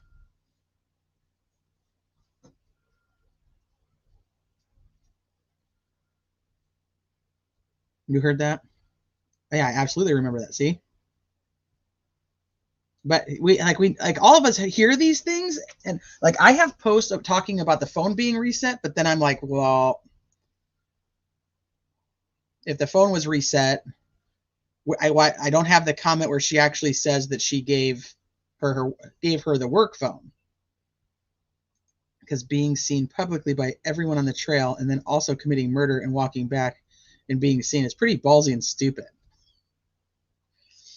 Well, not necessarily do they say they saw Rick, so. Right. So I have screenshots about the fact that the phone was reset, that I think Tara actually was the one resetting it, but I can't find where the comment is made that Becky Patty actually gave Libby her work phone to use while they were fixing her phone. I 100% believe Abby has a phone with her that day, and no one will ever convince me otherwise. So who dis? Okay. This whole thing, this whole entire live is so much speculation. I just hope that people walk away knowing that. I have thought if Abby has a phone, Libby doesn't actually have her phone with her. She has Becky Patty's phone. Abby's phone then ends up missing, right? If she had a phone, because they don't recover that phone. Would that be something that they would have been looking for in the Wabash River?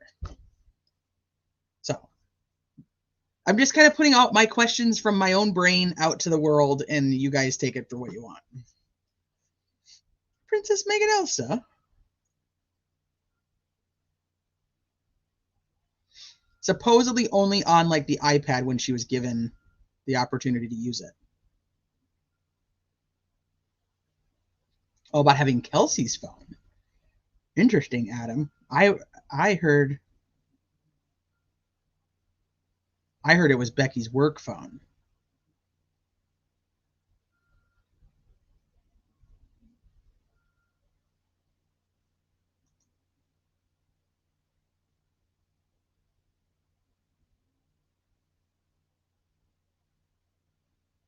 Hi, Sniper. For example, when I get home, I drop the mags out of my primary and my backup, and I cycle the round out of the chamber. When I leave, I chamber around and then load the +1 back into the magazine. Well, Sniper, that's interesting. So would that make, okay, so here's the question then, Sniper. Would that make the one that one, well, then where's the other freaking, so that one would make it look like it was cycled multiple times through the same gun. And then how much does that change the ability to actually tell an extractor or ejector mark or whatever it is that they're comparing?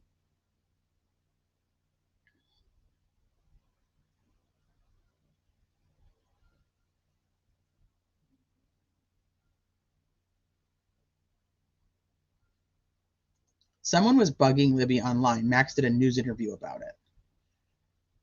Here's the ironic thing, is the Logan Maxwell news articles talk about the original catfish and make it seem like the 19-year-old that Max was talking about bothering Libby was Logan Maxwell. They never clarify that. So then other people came around later and talked about it possibly being Keegan Kline.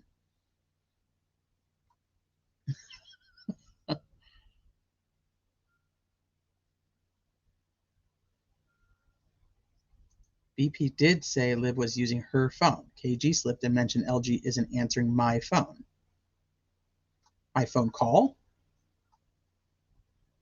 How does it get? That's where I'm at. Yeah, how does that happen? We're having like 15,000 conversations right now, so keep up. This is how you maximize the amount of ammo the firearm can carry, hence the term 17+1. And then once every 3 or 4 months, I shoot my carry ammo at the range and then load new ammo into my mags. But Sniper, does that make it so that that one is going to be just cycled through multiple times? Ryan, I'm not in disagreement with you. I mean, somebody asked me that the other day in my comment section. Like, if we went to court right now, where would you be? You got to get off the fence. I'm like, we went to court right now. I with it, literally what we know right now, not anything added, not any new info. I'd have to go not guilty.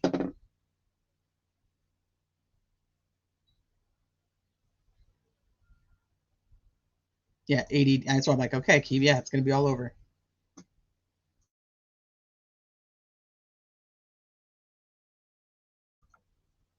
Oh yes, Grin.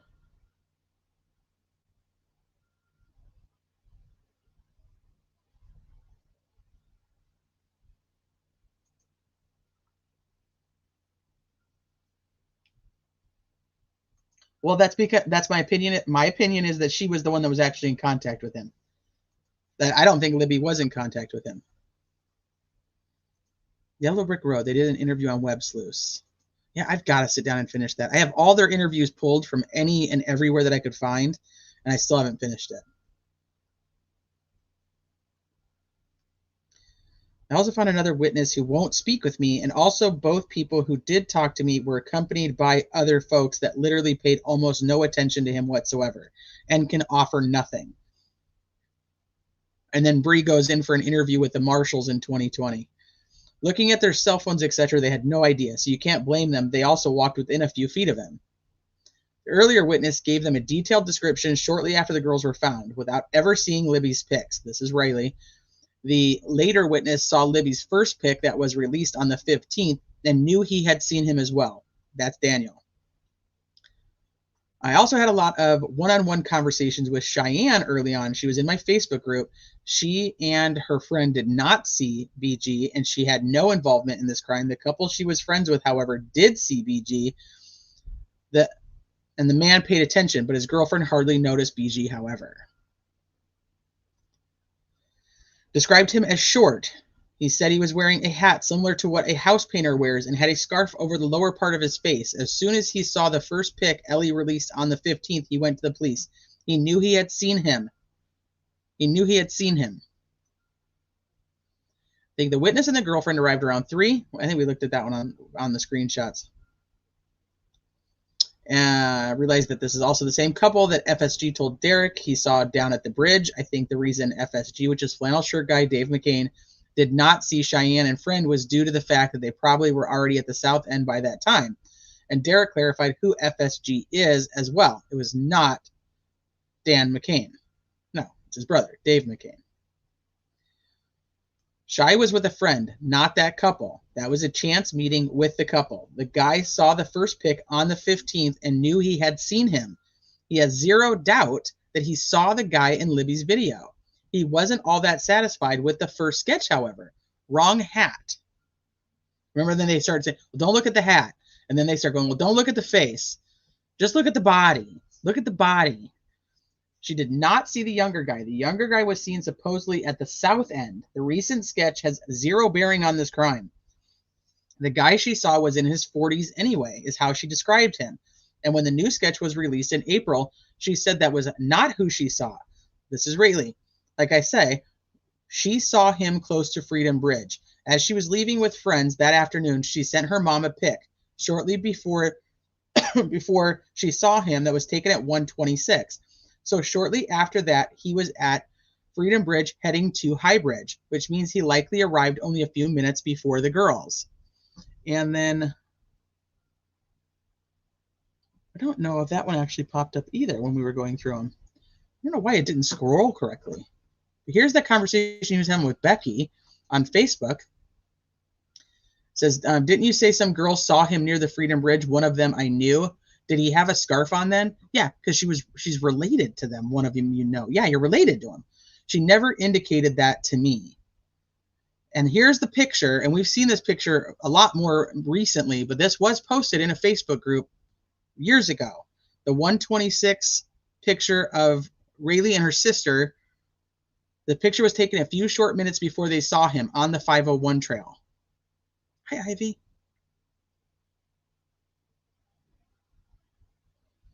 Yeah.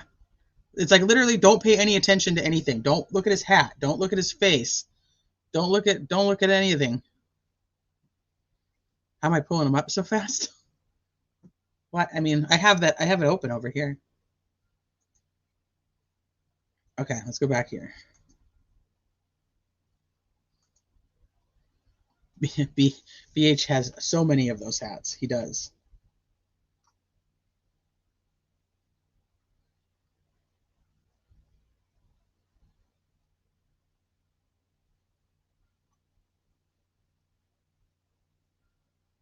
Where did DPCBG? At the trail crossing, like where the 501 and the 505 cross. So when you park at the Mears parking lot and you walk straight, if you continued to walk straight, you'd walk down the 505. If you turn left, you're on the 501. That takes you to the Mona High Bridge. If you turn right, you're going towards the Freedom Bridge. So right at that crossing, Daniel Pearson supposedly sees a guy coming. He was walking like along the tree line, and he kind of pops out right there and then continues on, which makes so much more sense to me, because otherwise you would see the guy on the Hoosier Harvester camera.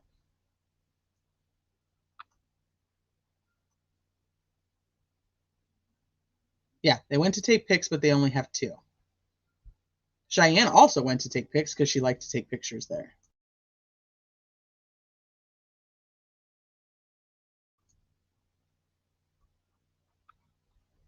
It's also just another piece of irony that 2 of the people involved in this day become morticians. Like, I don't know, like, what are the chances of that?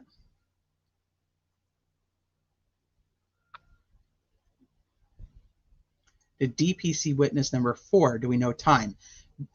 Okay, so DP originally stated that he saw Bridge Guy. He then changes it to that he saw Dave McMahon. It must have just been Flannel Shirt Guy. And we have, let me see. Where do I have that? In the index is one place. And they're talking about the sketches. See, it says Daniel Pearson, and then in parentheses it says David McCain, because it changes he changes it to David McCain.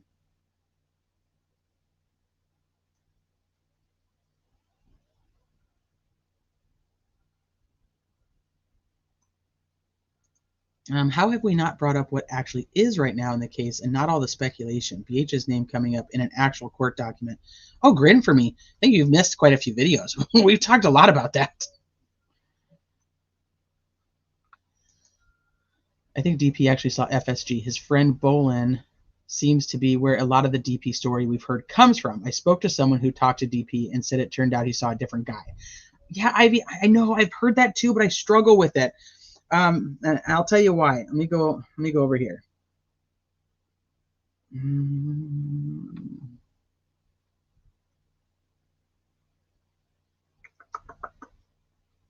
Where did I put it? Here it is. Okay. Here's why I struggle with it. So when we're talking about the Mears parking lot, this is the Mears. They park, they drop them off, they come in here, and that's why I was saying if you go to the left, you go to the Monon High Bridge, and if you go to the right, you go to the Freedom Bridge, and if you go straight down, you go down. You can barely see it in this picture, but you can see the trail takes you right down to the water, right here. That's the 505. Now, if we go through the 2 stories. I meant today. No, I know. I'm just joking. Okay, here. I got lost in a courtroom once. Hi, Punksy. It's almost your birthday, Punksy. Almost your birthday. Happy day before your birthday. Dean and Abby's were very strategic. Okay, so here's why I struggle with this. Because let's say here comes Daniel Pearson, right? Daniel Pearson and his girlfriend. And then out pops this guy right here, right? He pops out and they see him. Okay, and then here goes Daniel Pearson and his girlfriend, and they keep walking, and they end up over here somewhere, right? Now, flannel shirt guy, Dave McCain, is going this way. He meets up with Derek right around here at about 3:20-ish. Right about here, he meets up with him. Derek says, "Hey, did you see any girls down at the bridge?" And he says, "No, I just saw a couple." Okay, now I just saw a couple over by the bridge. How did Dave McCain see a couple at the bridge, but yet they saw Dave McCain here? And then Dave McCain being here, how did Derek run into Dave McCain right here, but not know that Daniel and his girlfriend were right there too? Because if they saw him, he'd all have to be right there at the same time.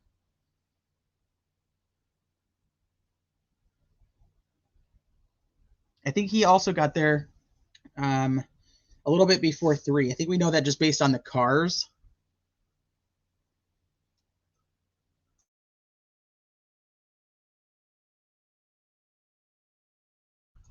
That's my biggest reason why I struggle with the change of it being that Daniel Pearson saw flannel shirt guy. I don't know how that would work. How could he see them at the bridge, tell Derek about it over here, but have just run into them this way? Libertarian. So that's where I'm at. Like, obviously, there could be some story things that are kind of odd there. I don't know, but it just doesn't make sense to me. You can't see a couple at the bridge, tell Derek about it here, but have just run into them right here. Technically, there are 2 flannel shirt guys out there. Well, yeah, one's riding his bike. I think one's riding his bike over here somewhere.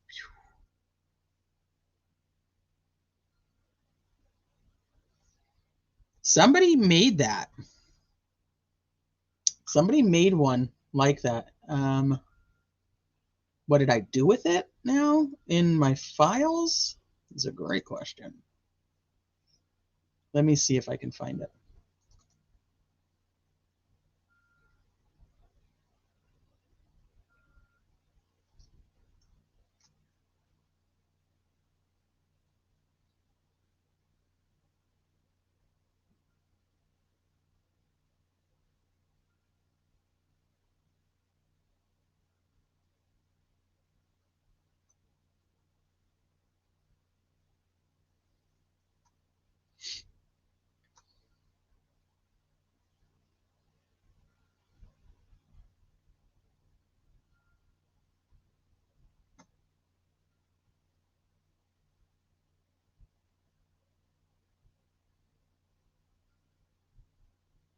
Where the fudge should I have put that?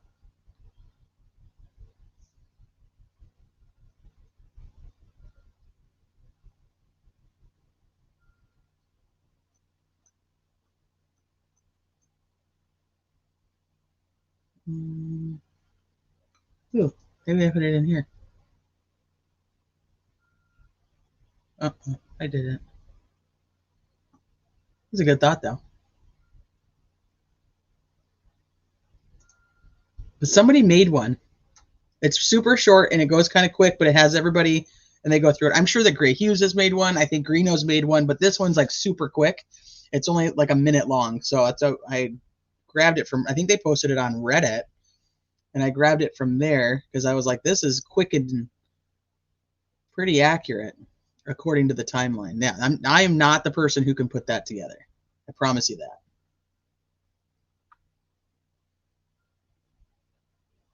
And if I was, then I would end up being Sleuthy. I think I actually sent it to you a long time ago. Remember that little video where it has like all the little colored dots and they're going through, like everybody's walking like across the bridge, like where they're like who's doing what? Where does DP say when and where he saw BG? Well,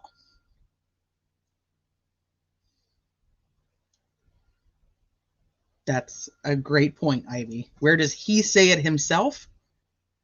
I don't think I have those screenshots, but supposedly they're on Facebook. So I thought the couple was under the bridge. From my understanding, that was switched up. That there was the arguing couple was at the bridge and not under the bridge, and somehow it ended up being changed to under the bridge. But there were other people that were under the bridge. A lot is falling out of my brain. Dan and Dave McCain's positions that day have lookout all over them. It's also interesting is I cannot figure out when the hell they got there. I can't figure out when the McCains actually got there. How long were they there?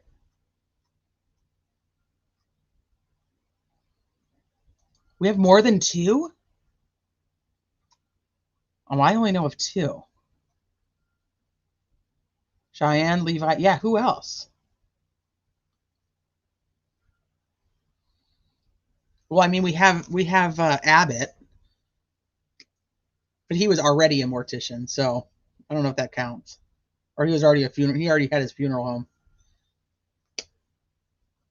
Can you plot all the key people? Exterminator McCain, the horn guy, Cheyenne friend, DP, underage girl, 4 teens, 3 teens. Hey, Miss K.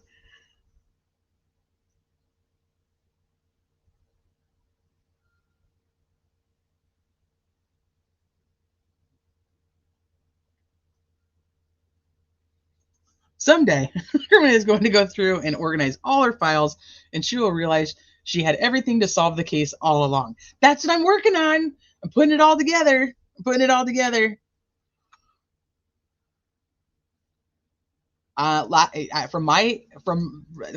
don't have any proof of that, but yes, I have heard that. I've heard that he got a lawyer very quickly. I also heard that one of the neighbors on the south side of the bridge also got a lawyer very quickly. But this is all shit that like 7 years later, like I don't know how to prove any of this stuff. That's why I said we should probably do like a meeting where we go through all the things that we've heard, and then because like this is like a crew of master super sleuths right here, and go through and go, okay, is this accurate? Where did this come from? Who started this? How do we know it? You know, how do we know this?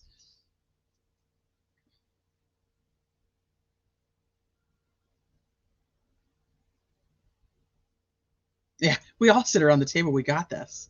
So I'm like, I just keep adding them all to here. That's the only thing I can do. I should probably rename it. This does not have crime scene photos in it. I just want people to know that. This is not like the girls' photos. This is the area that is the crime scene. One giant Zoom. We'll just sit around. You don't have to prove anything. All I can offer is rumors. Well, I have a shit ton of those too, Shane, but you know what? That's what I'm talking about. It's like, let's go through and sit there and figure out which ones are actually true. My original deep dive into the topic a couple years ago started with me looking for what DP himself said. It turns out not much, but see, Bolin had lots to say, and he was sketchy. Maybe we go back to that. There's a nugget of truth in every rumor. True. Okay, we can go back over here. She did not see the younger guy. The younger guy was seen supposedly at the south end. He is very adamant.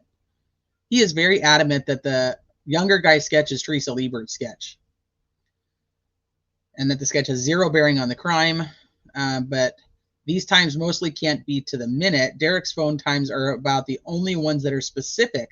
All I can say is this. It appears, based on what Derek, Kelsey, and the young witness have told us, that the girls and BG arrived fairly close together.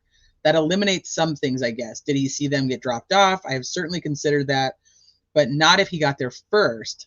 Did he see something Libby posted and hustled over there? That is also possible. Was it just the timing? Was it totally random? That is also possible. One thing is for sure, there was much more traffic there that day than usual for a variety of reasons, but no one has ever come forward that saw him a few hours before, even an hour before. Everything I have found indicates he was not there hanging around for hours before. that the girls and BG arrived very close together. And I have spoken to someone that was there earlier. They did not see him, which doesn't prove he wasn't there, but it makes it likely. Now, this would be very interesting because we do know that there's so many other people that were there that day. Did anybody else see Richard Allen? You know, he says he saw 3 girls. Was anybody else there at from 12 to 1:30 that can say, no, there was nobody here? I was the one standing here at 12:30, and there's no way he was standing here at 12:30. Because that's also, I mean, as much as having witnesses put somebody there, having other witnesses that can prove nobody was there. Anybody else out there taking pictures, at that time? And guess what? And there's nobody in those pictures. I think that's a big thing. Have you went through the Q&A that Becky? It depends on what group it's in. There's a couple groups that don't want me in their group, so if it's in those groups, then I have not.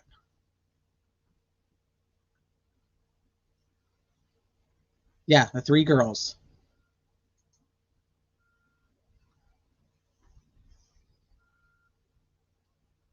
Yeah, she just tried to put info out there.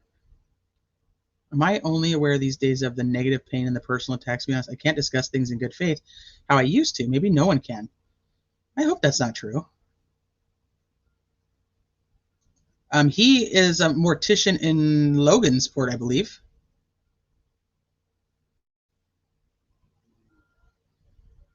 After he went to the military.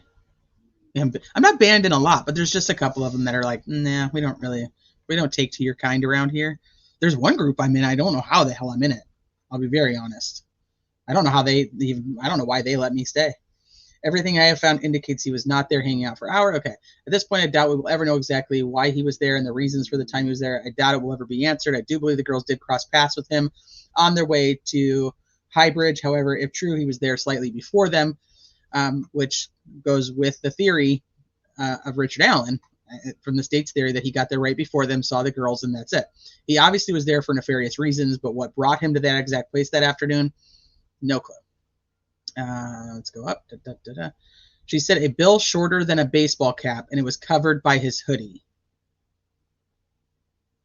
So this would be Rayleigh saying that he did have a hat on, shorter than a baseball cap, but it was covered by a hoodie. And then Daniel says no, that he didn't have the hoodie up, just saw the hat. I certainly don't think that BG felt much fear of anything that afternoon. I think he was an experienced criminal, most likely a serial rapist, but don't tell me he had all of this planned out. How could he have ever known they would cross that bridge? Most people walk up to it and look down 70 feet and go, yeah, not me. I just believe part of his profile is very impulsive and a major risk taker. That was not a low-risk crime at all. Sleuthie is cool as fuck.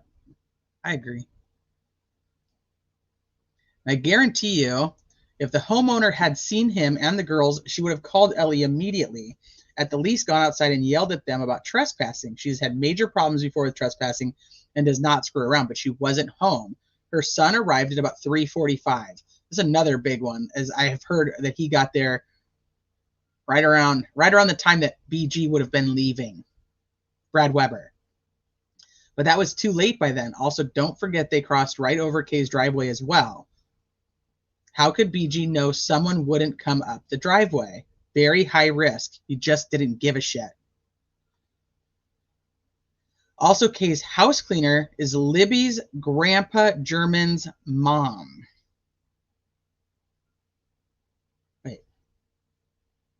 Libby's grandpa German's mom? So like her great grandma? I didn't think that was who it was. And she and Kay both have wondered why the girls never ran. But if Kay saw them that afternoon, they would still be alive. Libby was familiar with the immediate area. Not only did Abby live just a short distance down from Kay's driveway, but her grandpa Brad German lives very close as well, down the abandoned tracks to 200 and left, and he lives right there. Kay had also talked to her once before about trespassing. The hat was fully exposed to the second witness. And this is Daniel Pearson. First witness described a hat with a bill shorter than a baseball cap, but mostly covered with a hoodie. So the hoodie was down after the murders. Had he removed the sweatshirt as well? I don't know. Just no hoodie after the murders. Again, much of this happened very quickly and had no meaning until the next day. Kay was in Arizona. Yeah, that's what he says. Kay wasn't there.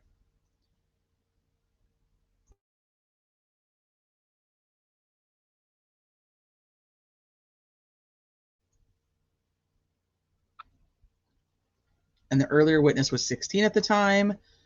Did you also yes, at the time her friend at the time, as was her friend that was with her. SD are her initials. That's Cheyenne's friend. Yeah, Brad Weber also had the same gun, and according to Kay, they were looking for that gun. Maybe that's where somebody asked me earlier why I thought they were looking for a Sig Sauer. It's from Kay's posts. It's from Kay's comments. Kay said they were looking for a Sig Sauer. I'm almost positive.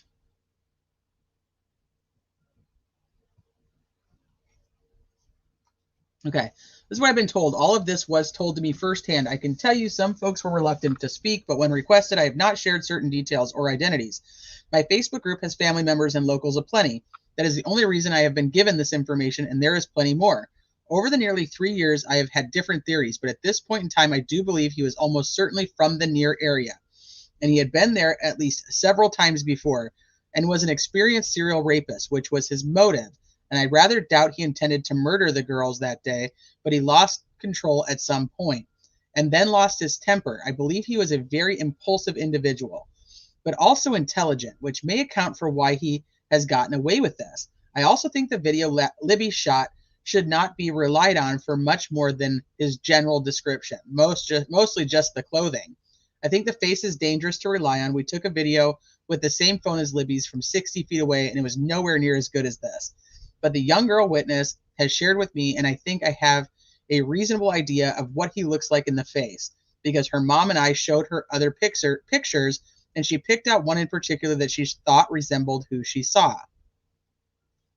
As soon as you come past the barriers at the south end, it's private. And as soon as you start down the hill, it's private. Just the property at the bridge is immediately on and about 30 feet at the south end. It's not Kay's. To get to the creek from the south end, you walk down the hill to the driveway, cross the driveway. And then the second hill, the flat part, is fairly close to the creek. Okay, we already know that.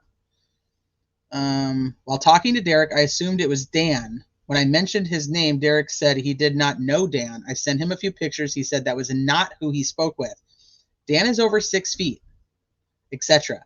He said he was shorter than that. I showed him a few pics of Dave, and he said that appeared to be who he spoke with. As far as Greeno, listen to anything he says with the Doug Rice and Greeno they did not get along well, FYI, in case you haven't picked up on that yet. The only two people that know for a fact are Flannel Shirt Guy and Derek. Derek is not talking to Greeno, and the McCains won't talk to me or anyone else, let alone Greeno. And Derek has been very helpful. And whoever he is, he's wrong. Assumptions are all that, and they are everywhere. And when you prove them wrong, they go personal. It happened to me over and over. Okay, we don't need that one. I used to have an aerial that showed exactly where property that was part of the bridge and where Kay's property was. My house got struck by lightning and took out my computer last summer. We could look at that on Beacon and see exactly where everything is. Invented. No, I had always heard it was Dan. Never considered otherwise. Derek told me to know who the guy was. We just did that one. Did I just scroll past that? None other than Derek German told me he spoke with Dave. I'd always assumed it was Dan as well, until speaking to Derek. She wasn't out walking her dog, but yes, that is where that came from. A neighbor of Kay's at the south end. And Greeno never has spoken with her, nor have I. She won't talk. But Kay shared what she told her, so there you go. BG is not a young dude, plain and simple. And if Ellie is trying to make a case against Garrett Kurtz, I wish them luck. They will need it. So, neighbor of Kay's at the south end, Teresa Liebert.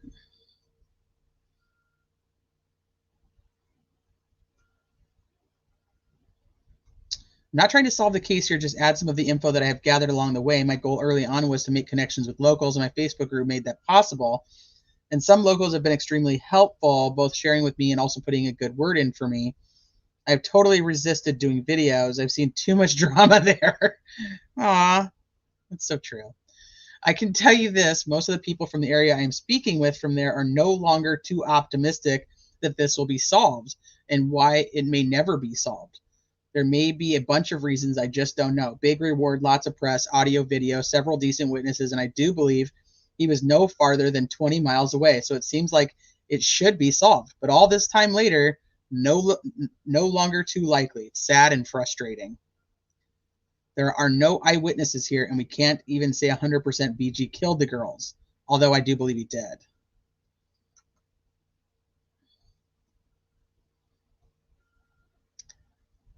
I was just speaking with her on Facebook about another matter. She's a nice lady. So that's Kay. Trespassing is the problem. She had tons of people that always wanted to trespass.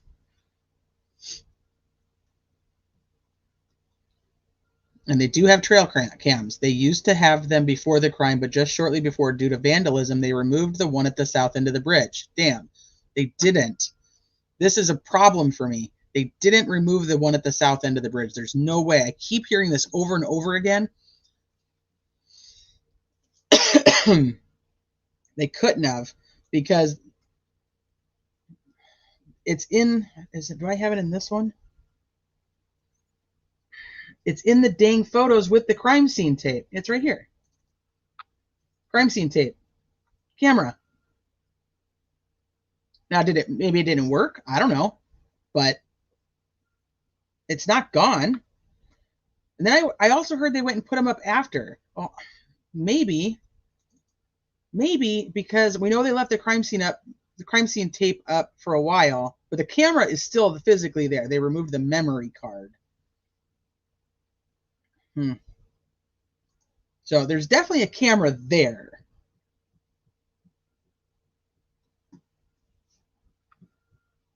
No, that camera is at the south end of the bridge. Where did I put it? Right here. This camera is the south end of the bridge. You can see the red. So that's what they talk about. This part is still part of the trail system. Once you get here and go past, that's all K. Weber's.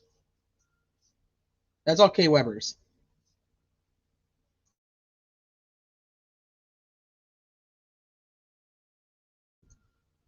They do. They talk about trail cam footage. Holman does.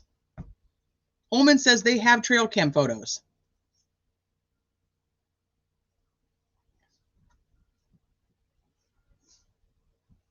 So then you can see like the private drive. All right. I'll go back over. So they didn't remove them, but maybe they removed the memory card, like who just said. I agree with all that. Some folks think it's personal playground. Nope, sometimes I just wait for clarifying thoughts. The scarf is the most important takeaway. Both witnesses I've spoken to mentioned it. So just how good of a look either got of him, that should be taken into consideration. With that said, the young lady, when shown a pic of a convicted sex offender, Jimmy Duvall said the pic resembled him. This is another reason that I believe that the old Bridge Guy sketch was actually a compilation of different people. Because you have Rayleigh, you have Daniel Pearson, you have Sarah Carbaugh, these separate individuals who are describing someone who looks the same, but with different little bits of different features. The hat seems to be an issue. So like, do they give the hat to this person? You know what I mean? Like they're throwing on different bits and pieces from all of those people and then putting it together. Yeah, Holman at CrimeCon says it.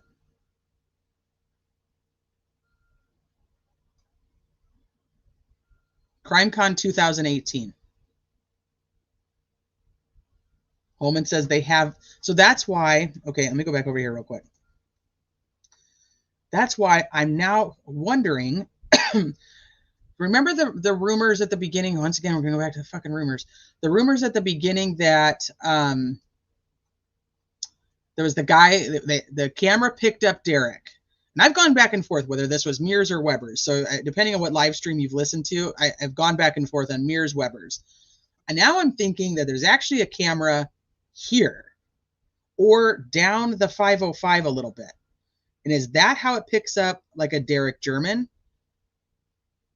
Is that how it picks up guy riding a bike? which would be Dan McCain, is the camera over here, is the trail cam that Holman talks about. And why I thought it was Mears to begin with is because you can actually see the Mears parking lot. And so people said it was a Mears camera. Mears did not have their cameras up prior to this. Correct. Well, no, they put they had the one camera up. Oh, who dis?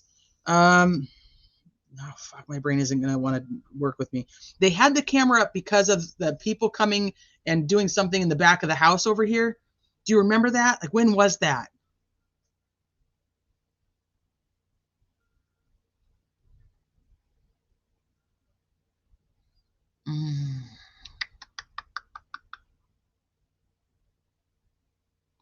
Tiger Lily, I think that's the whole tentacles comment. I really do. I think the tentacles is the fact that every law enforcement agency believes that somebody else is the perpetrator.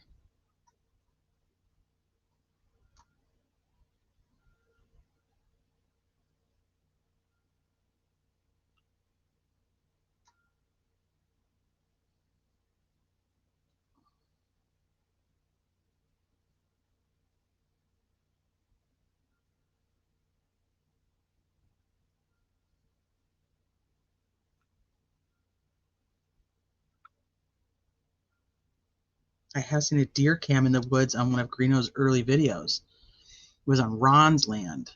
See? But that wouldn't, no cameras at Mears until after, because of all the crazies coming to stalk the trails. Okay, I'm going to have to dig into that, because I so remember that they had, something happened at the barn behind the house, and so they put in a camera. Was that after? It could have been after. I don't know. But anyway, so now I'm thinking that maybe there's a trail cam right here somewhere between the 505 and the 501. I don't know though. Here, I'll give you the link. It's right here. This is not done, so just make sure anybody who does look at this, I don't know, do you guys even look at it? I'd be very curious your thoughts on it if you have looked at it and how easy it is to access. Yeah, be nice. Be nice. Everybody be nice. But it's not done. I mean, there's still slides that are just empty. So just when you go into it, just know that it's not done. But anyway, so that's just my thought process on this trail cam thing. Party barn would make more sense to be the Mears barn across from Ron. Oh, maybe over here. Maybe that's what I heard about. I'll have to look. I have to. There's just there's so much I just can't remember all of it. Remember Doug said he was right here in front of the trail sign. Ooh. Ooh, I have Apophis. He did say that. Hi, Rockaways. The Prezi? It's right. I'll just drop it again. You just click on it. It's right. You click on the link. There is also a link in the description. If you want to come organize. I can't even finish organizing my life.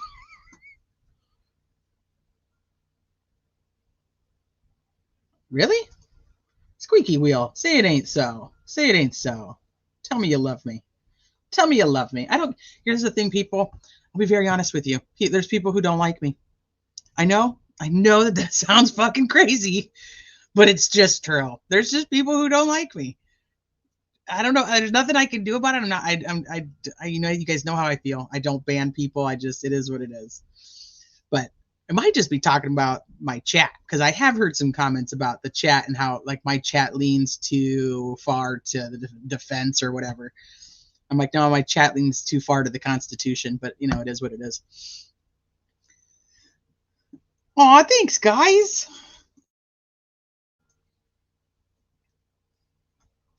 I think Squeaky likes me. Girl, same. Yeah, that's why I'm like, I don't block them. They can not like me, so don't worry about it. I appreciate that. Well, don't be reporting people. Don't do that.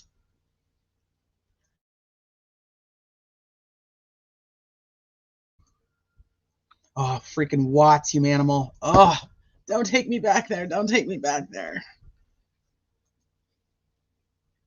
All right. Well, that's an interesting comment, though, about Doug Carter, because he did say he was right here. He was right here. And that's what I'm thinking is that might be where the freaking trail cam is. I wonder if I can pull that up. Crime Con 2018 Delphi. I don't even know how long we've been on here. How long have we been on here? Probably forever.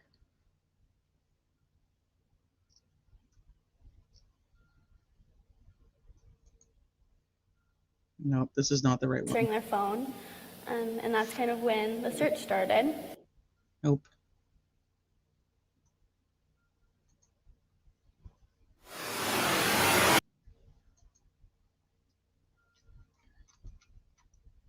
CrimeCon 2018. How many years ago is that now? 6?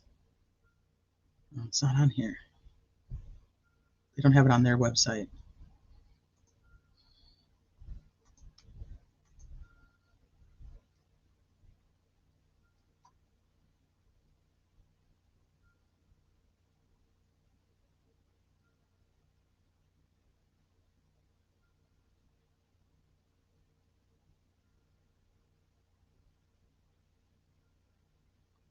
Oh, here. In this day and age, there were cameras everywhere. I know this was in the woods, but what their entrance. Hold on. Whose is it? Is this HCC's channel? It's this Hoosiers channel. All right, hold on. Let me. Why can't I make him? I hate fucking shorts. Did it come out anywhere? Where you could? You hear it? I don't know if I have sound on. During that day, that went in and out. Did you need to pay to sign up to Prezi to see your material, or can you access it? You can access it without an account. I paid to make it so you can access it. Are you familiar with the full-length Holman interview that was lost? I want to say it was 2019, maybe. Is that the one where his face is right up in the camera? Yeah, go HCC. Of the woods. Sergeant, how about surveillance? There wasn't necessarily surveillance videos on the trails, but we did get some from local businesses, and I know that was rural, and also trail cams. I don't know, deer hunters. In this day and age, there were cameras everywhere. I know this was in the woods, but were there entrances? Did it come out anywhere? Where you could see the people during that day that went in and out of the woods? Sergeant, how about surveillance? There wasn't necessarily surveillance videos on the trails, but we did get some from local businesses, and I know that was rural, and also trail cams. I don't know, deer hunters. There you go. And also trail cams. And also trail cams, from deer hunters. No, it's Holman. It's Holman. Here, I'll share this with you guys. This is so perfect. He cropped it and everything, it's made it easy for me to find it. Yeah, it's Holman. So that's HCC's channel. So it says that they have it on deer cams. Okay, guys, stop that. All right, let me go back over here. How long have we been? We've been on here for a while. Okay, let me try to finish up. I do believe if Elliot makes an arrest, not only will BG be between 40s and 50s, but he'll also be short. And he'll resemble Jimmy Duvall. How crazy is that? He'll be between his 40s and 50s. He'll be short. And he'll resemble Jimmy Duvall. He did. He said they got him. That's what he said. They got him. That's what they ended up getting, because she's asking about seeing people coming and going. So he's telling them what they have of people coming and going. But I just think it's interesting that Doug Rice over here is nope, the guy at BG is going to be 40, 50, he's going to be short, and he's going to resemble Jimmy Duvall. It makes me go, if he was around now, where would he fall? Where would he fall on the whole Richard Allen is the right guy?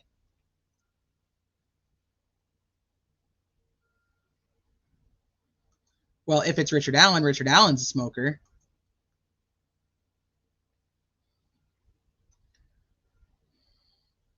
Okay.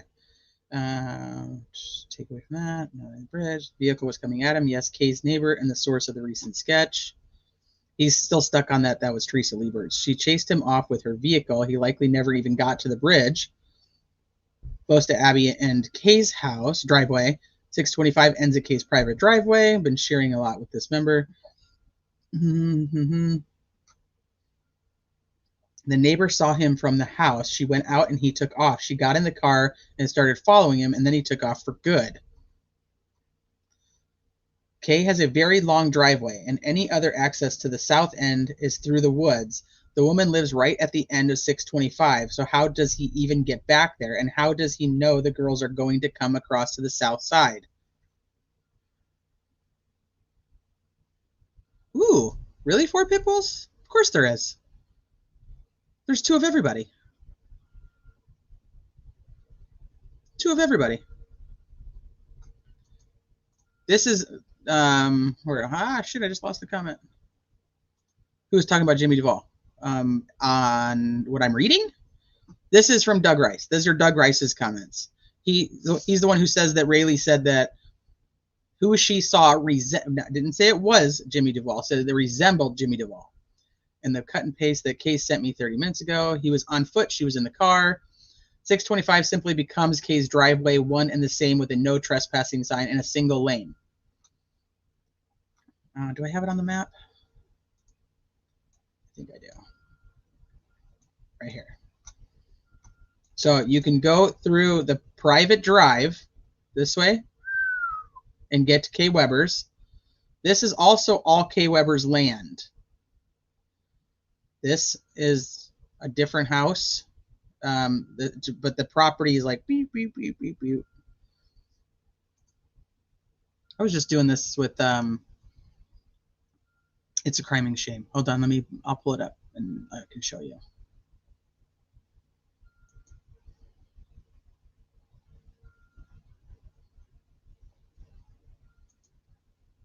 This is why I never make it through anything, because I keep pulling up all the other stuff.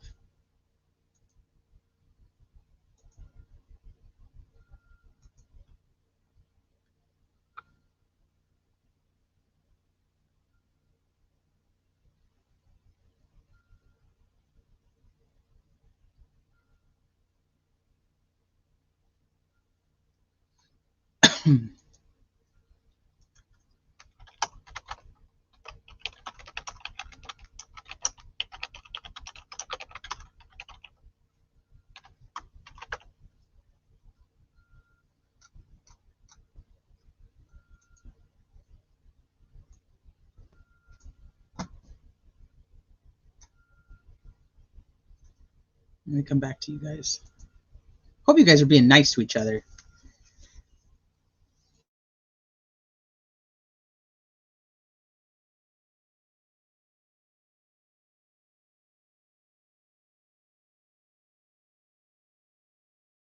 Am I going to celebrate the birthday? We went to breakfast. We celebrated.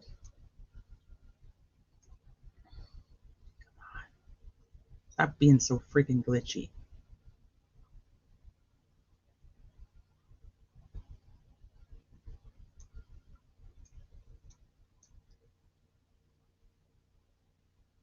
I think I just have too much shit open on my computer at this point.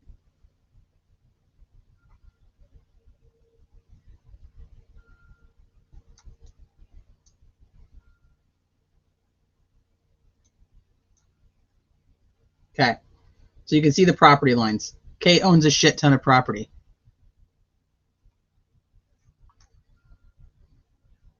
Hi, Aspen.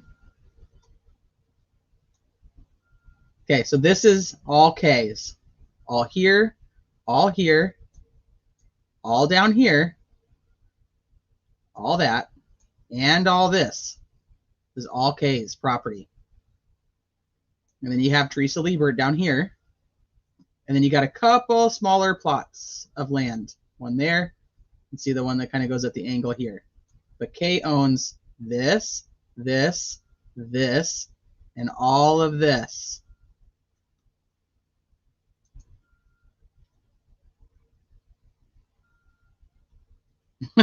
Posting your Tupperware party. I need some new Tupperware, Mama. I really do.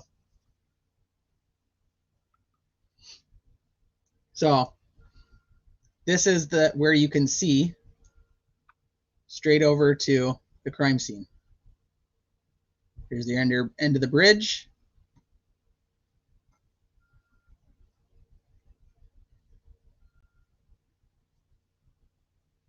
And then somebody was asking about where Eric Williams said he saw all the bones and stuff. He said, I believe it was either on the interview he did with Art of Deduction or it was on Ruckus's. I don't remember which one. But he said he was walking through here, and this is where he saw that. Was somewhere right in here. So, okay, let me go back. The road that comes in from the right and dead ends at 625 was where he was seen. I know it was earlier, but I don't remember the time. Kay also said that GPS sometimes sends you to the Monon High Bridge by the 625 her way. Kay will do nothing. She caught a friend of mine trespassing and called Lesenby. My friend called and I asked him to give the phone to Kay. She's a nice lady, been beyond helpful. Have a Facebook group as how, and local friends. Don't share anything they don't want shared. I'm just looking for all the other little tidbits of info that he threw in here. It was unusually sunny and warm for February, and school was out, and many of those there were kids. Since the trails of the Freedom Bridge were put in, she's had lots of problems with trespassers, and that is a fact. That's also about Kay.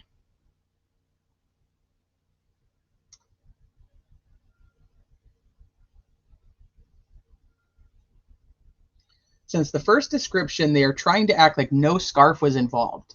I know otherwise, and where is any evidence of a hat, hoodie, or scarf on the new sketch? None. You can see the hair on the new sketch because it's not the same person. I think the fact family and the general public are so willing to just accept whatever they are told by Ellie is very troubling. I'll leave it at that. Once they get closer to the creek, he obviously was aware they were visible from the house above them. So what were the options then? Go back, most likely cross the creek and enter the woods to commit what he had planned. Were they already running before the creek? Did he slip crossing the creek and they started running? Did the girls and BG all fall down crossing? I don't know and will never know. I believe at some point after death he lost control, or after down the hill. Death, jeez.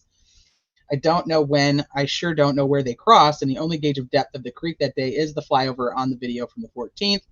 That is what I've been told by locals, supposedly buying a house, but I can't prove it. I certainly believe this guy was a serial rapist.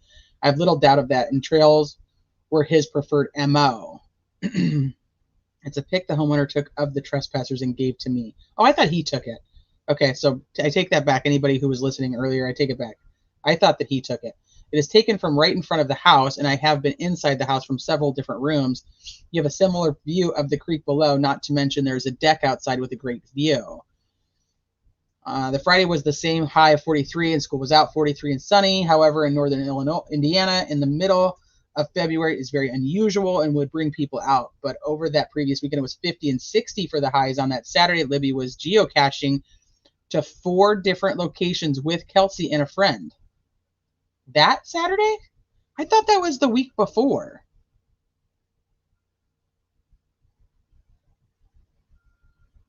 I thought they were geocaching the week before.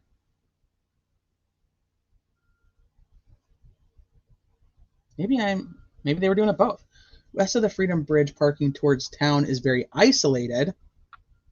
If he was parked at the welfare building, you could have seen his vehicle when you passed on Route 25. Kelsey would have seen his vehicle after dropping them off. And many people that drove 300 would have seen it as well. They would have many witnesses to it being there. There is usually nothing parked there, so it would stick out. That's interesting. Yeah, why didn't Kelsey see the vehicle?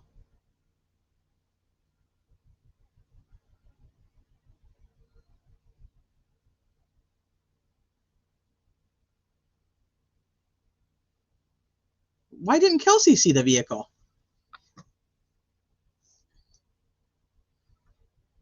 She saw the one that was at the Mears parking lot that supposedly was the black SUV with the stickers all over it, but she said that one had been identified. I haven't popped this. Why didn't Kelsey see the vehicle? There were quite a few people out there that afternoon, not 30 or 40 until later, but between 1 and 3:30, about a dozen or so. I know most of the names. Not that I'm aware of. I don't think I've ever heard her talk about a vehicle being parked there. There was about a dozen or so between 1 and 3:30. About a dozen or so. Let me see. There was a dozen or so. What do I have? No, it is on this one.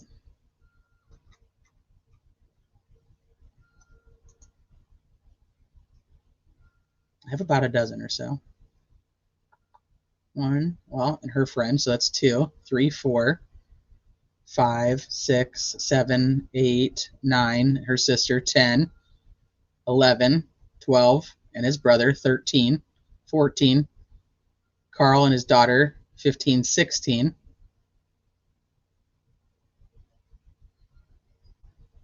Cheryl, and if Cheryl was actually there with somebody, which I believe she was, you're talking, 17 to 18 people.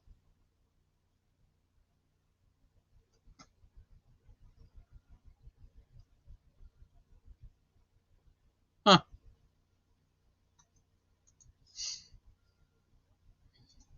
Okay. Several possibilities, but according to what the 16-year-old girl told me, it appears he arrived shortly before them. So her first impression as he approached was he seemed overdressed to her as they crossed. She said hi, and he gave her a look that scared her. I asked her if she noticed a vehicle parked there. She said no, but she also said she wasn't paying attention for one. She has no idea where he may have come from, however, but she lives near downtown and was walking. She did not notice him from a great distance. Again, she encountered him near where you enter the woods part of the trail. There were 3 other girls with her as well. The other 3 paid him no attention. What she saw and remembers is truly praiseworthy. She has been interviewed over and over, and her story has never changed. She has never spoken to much of anyone except Ellie. I think at first she also spoke with other kids at school, but her mom told me a few months back it was too traumatic for her to keep talking about, so nothing since. But I really don't have much of anything else to ask. She was very observant that afternoon, which I give her a lot of credit for. She was the basis for this first sketch released. I do believe they still have a few more as well from 2 other people that I know also saw him. David Riley is the guy who was there walking his dog.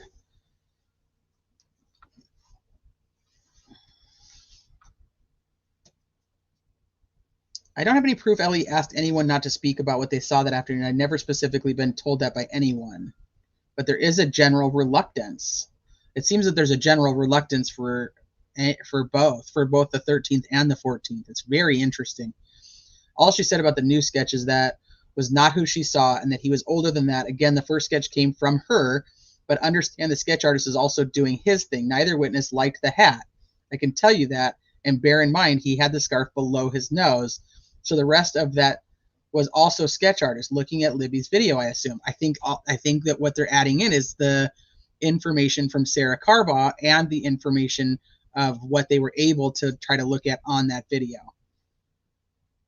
That's what I think. It depends on the wind and also if the sun is shining or not. Both of those can make a big difference, and what seems very cold in October seems balmy in February. Okay, I believe Ellie is only trying to make a case against GK to some degree. He resembles the sketch. At least it makes BG much younger than the first sketch, but I have no reason to believe he was the guy in Libby's video. Everyone had earlier that day with a young man down at the S, and he seems to just repeat a lot of these same things. There were 4 girls total: the witness, her younger sister, and 2 more. And I know each name, but can't say here. There are things she shared for obvious reasons I can't share, but there were 3 other girls with her, and they were walking back to town. No vehicle involved whatsoever with them. Both witnesses I spoke with never satisfied with the hat in the original sketch. I believe the sketch artist just did his own thing.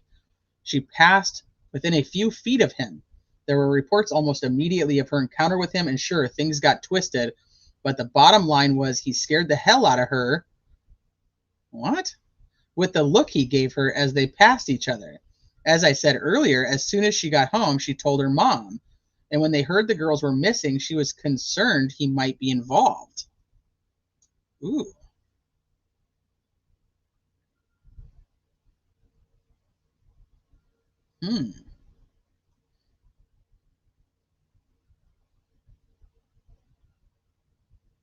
I was told by another local who was friends with Ellie Fellow, who worked on the case for a while early on, he didn't think it would ever be solved due to lack of evidence. By 5 months in, they had time to process what they had, and they had not much, is what I have been told. So they released the sketch. She made eye contact with BG from very close range, and her mom also told me if there is an arrest, her daughter would be involved in the trial. Trust me, she has been very traumatized by all of this. She is now out of high school and doing okay, but still has nightmares.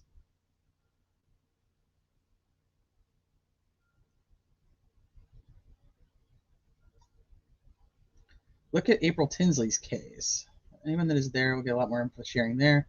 If they had skin under the girl's fingernails, we likely would have already moved on from this case. And yes, I know people hope and pray, but I'm afraid it's too late for that. She was a neighbor of the lady I know who told me what her neighbor told her and his buddy, his reddish complected and no afro type hair. The lady said she saw this fellow that was dark. And again, notice the hair. This witness saw someone who had no connection to the crime. Just wait and see. If 2 years ago I told you folks the first sketch was not the guy on the bridge, I would have been jumped. Now, Ellie tells you this all this time later, and you believe it. If I hadn't spoken to the people I have, I might think differently, but the new sketch is irrelevant to finding BG, and time will prove me correct. Absolutely. Reach out the very same people that solved the April Tinsley for them. Okay, I already said. They are trying to pave the way for a case against someone younger. Cooking the books is what I call it. But they are ready to charge a 77-year-old man. I guarantee that now he's 18. That alone could cause them big problems. A defense attorney will work that hard, and anyone with 2 working ears can also hear that it is no young person's voice saying down the hill. But hey, think otherwise if you choose. I know some would argue with anything.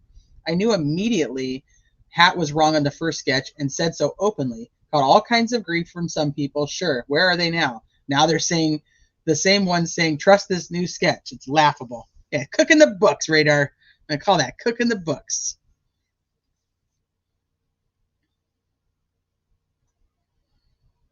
Because they test everyone in no way proves they have BGs. It is just for future reference. They would absolutely test everyone whether they had a good sample of BGs or not. That is standard operating procedure at this point. A partial profile could be inclusive or exclusive. It just wouldn't be definitive. I think on touch, you need 13 markers to be definitive. Any less, it's not. Sketch artists didn't listen to the witnesses, I can tell you that. I think that they did. I think they just combined them. Well, I think Kurtz and his loser pal, they've never filed charges that I know of yet. All right, we're going to go past that. I have no idea who made the call on the sketch, but it was incorrect. Whoever made it, and I will be proven correct. Given time, and I will waste no more of my time on any major consideration about the new sketch. I know enough already to say it's a waste of time, and Carter already has said it might be a combination of both. How lame can you get? I will testify under oath about where that sketch came from. It has no bearing on this case other than to demonstrate how badly it is going. He is so adamant that that is the sketch that is Teresa Liebert's sketch, which honestly, it makes more sense because she doesn't talk about him having a hat on. Maybe they just started combining those sketches too. I know, libertarian. I've done it. I've looked at some and they're bad. Strange question. Does anyone know which teacher's class sent all the sticky notes to BP? Just curious if that was Brother's class or someone. I don't know. Percocet said BG is 6 foot. So many people say BG is 6 foot, and the original. I've gone through this too. I know, of course, it's like one of those things my brain does not want to compute and keep. That they changed the height of BG from the original to shorter.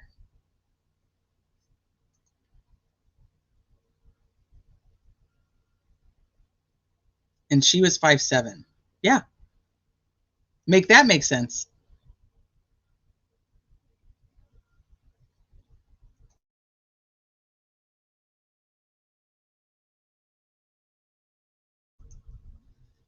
Okay.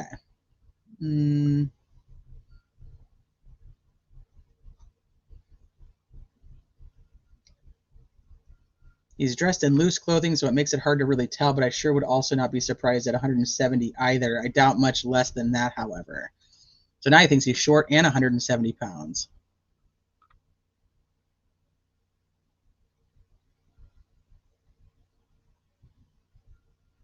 Details related to the crime, guess I understand information like what?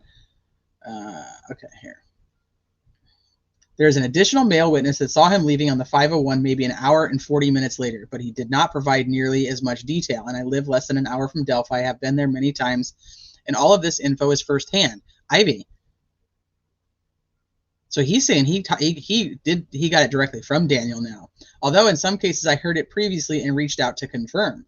Ellie is more than aware of all of this as well. Both witnesses not only have been interviewed, but have provided sketches as well. And the first sketch was the young lady's that I have spoken with many times, and her mom was a member of my Facebook group as well. Also, neither witness knows each other, and the young lady provided a description of the man in Libby's video previous to seeing it as well. Blue jeans, blue coat, short-billed hat with a hoodie pulled up and a scarf over the lower half of his face. Walking quickly, she said, also described him as her height or slightly taller. She was 5'6". I have nothing to gain, nothing to try to shed some light here.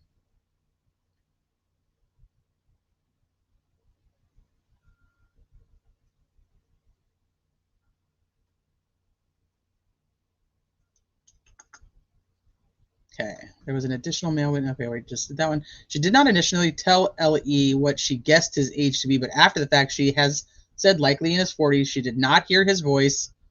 She did not hear his voice. She said hi, but he did not respond verbally, just gave her a look that frightened her. And again, as he was approaching, her first thought was he seemed overdressed for the weather. These are all the things she has shared with me and reconfirmed. I see nothing that when I look in Abby's video, I believe is inconsistent. Another important detail, by the timestamp on the pic she sent her mom shortly before the encounter, she likely ran into him near the Freedom Bridge at about 1:30, 1:35. Her pic was timestamped 1:26. She said she ran into him not too long after, within several minutes, and I have a copy of the pic. It's her and her younger sister sitting on the first of several benches along the Freedom Bridge trail, and the one closest to Freedom Bridge, maybe a couple hundred yards away. Okay. Now, I'm going to bring up something else, and I know there's still like 13 pages. We're not going to be able to make it through it. I'll try to pull out anything that I think is important once I read it. And but there's something else that,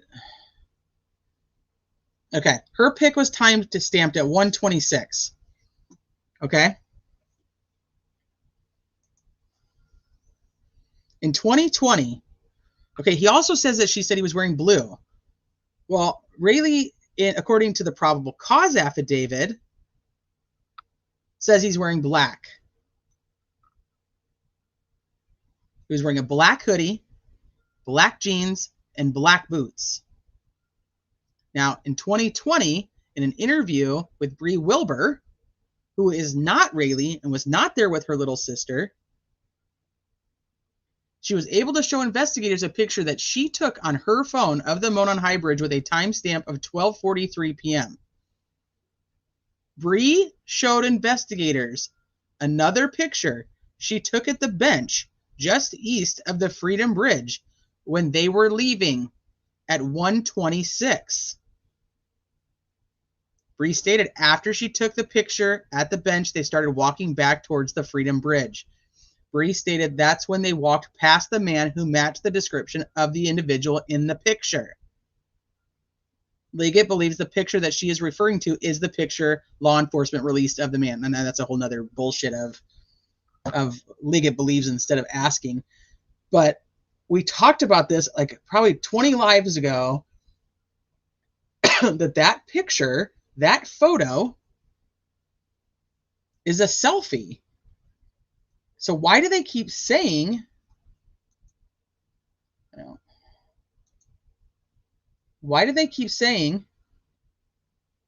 that Bree took this photo?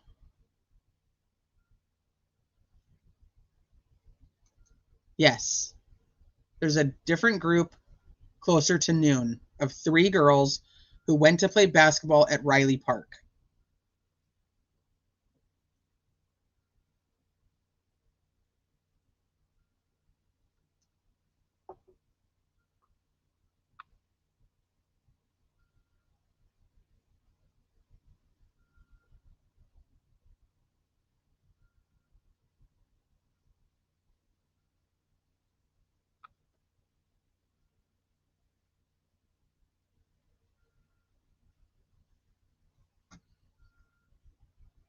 So that's not true.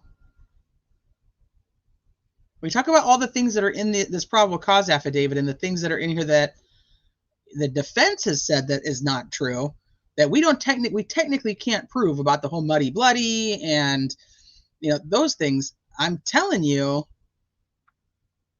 this is 1:26 p.m. So did Bree happen to take a photo at the exact same time?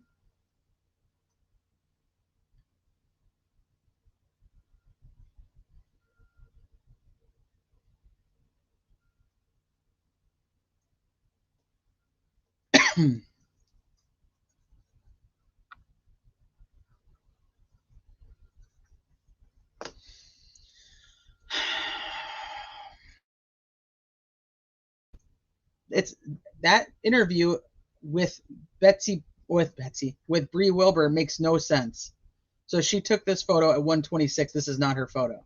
She's not the one who took the photo at 1:26.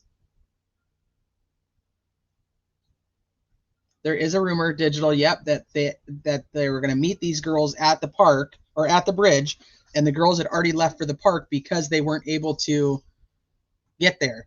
That was supposedly, the rumor is, when the girls very first asked Kelsey to take them, that's who they were going to meet. Hi, Veronica. I saw you here earlier. Then you must have left and come back. Who the heck are those girls? This is the younger girls.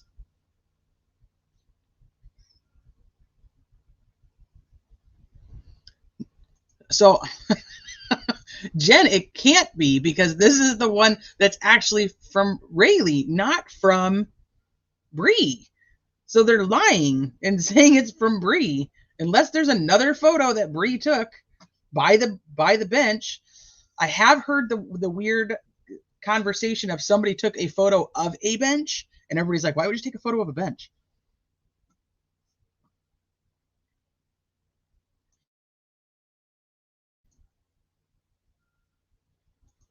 Here, I'll type it in here for you. You can also find it in the link tree that's pinned at the top of the chat. And I think it's also like in my about section of my channel, if I remember right. I understand way back before town, park next to the old Farm Bureau building is a 15-20 minute walk. It's concerning that he knew that, by the way, you don't get seen.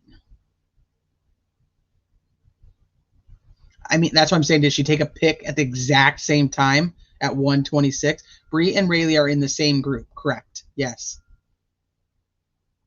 Angela, have you really? You've taken maybe it's just a cool bench, and you're just like, hey, this is a really cool bench. Ooh, I have Apophis. Give me some homework, because I don't have enough going on. Yes, Bree, Anna, Rayleigh, and Rayleigh's little sister were all there at the same time. Those are the 4 girls. The 4 girls would have already made it back to City Park by the time Betsy Blair drove by a good 10 minutes. So who did beat? I've asked the same thing. All Eyes on Delphi, I've asked the same thing. Like, how slow are they going?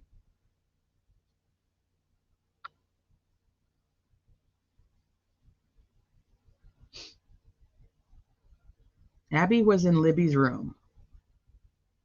What girls spent the night with Kelsey? Because she says they went down there watching movies with her friends, right? Did they spend the night?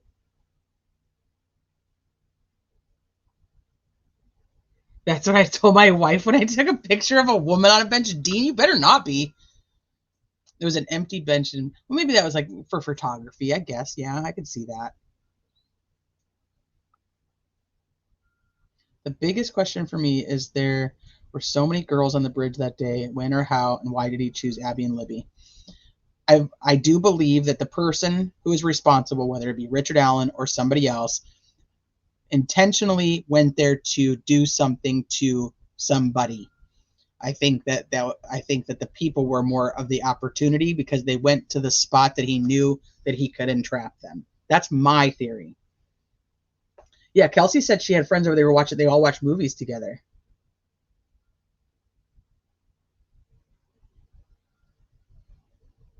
Huh.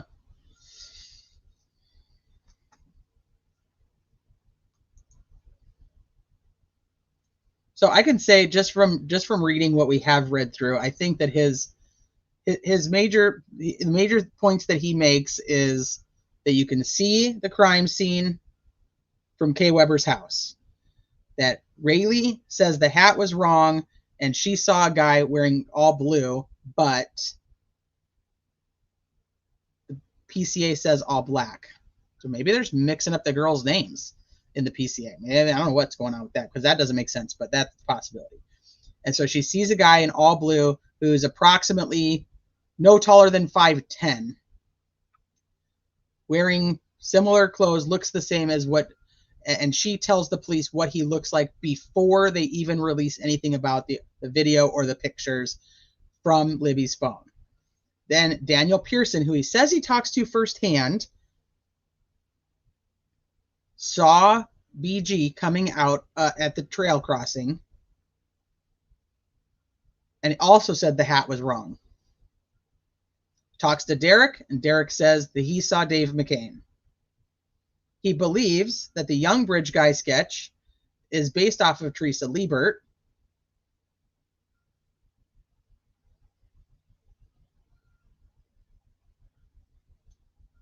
And he doesn't talk about Betsy Blair at all. He also thinks that the perpetrator is like a serial rapist.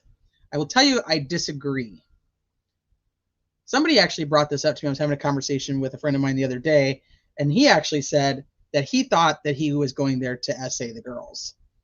I said, well, you wouldn't do that. You wouldn't take two because you'd only want one. You wouldn't take two. And then the comments about how David Erskine said Libby could have gotten away multiple times. They constantly say that Libby stayed to protect her friend. My thought was, okay, if the perpetrator is there and takes Abby to SA her and lets Libby go, and Libby does leave, what's to stop Libby from just running up to 300 North, running over to Ron Logan's, running over to Teresa Liebert's, running over to Kay Weber's, there's like 7 houses right there. What's to stop her from going to any of those and saying, hey, this guy is with my friend right there, and somebody coming to the rescue? So it doesn't make sense to me. I don't feel like it was the motivate. I don't think the motivation was to SA. Now they do say that now let's say he does kill one to SA the other. That would be more probable in my opinion. There is the thought that with stabbing that people do use that as a form of sexual pleasure, but from what we know about the crime scene, that was not what happened. It wasn't a stabbing, which is if we go to like the Idaho 4 case, I believe that has a lot to do with the perpetrator there is more along those lines. Is there reports of a rapist in the area? No parents would allow their girls to walk a trail if a rapist was active in the area. It's a great question. But I mean, he did sexual assault Mama.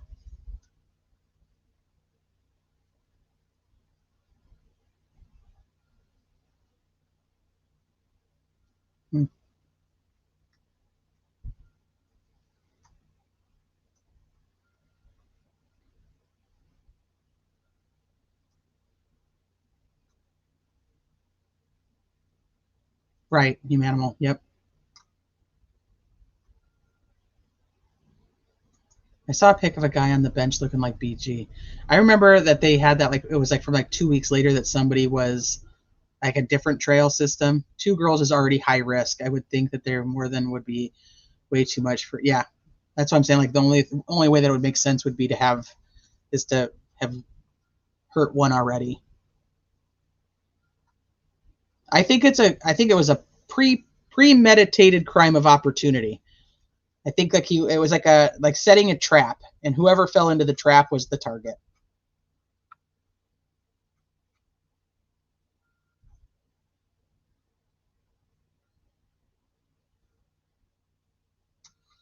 All right, you guys, I'm going to wrap it up. I'm going to go have dinner with my hubs for his birthday and see what's going on with them. I guess we've been on here for almost 3 hours. He's going to be like, yeah, thanks.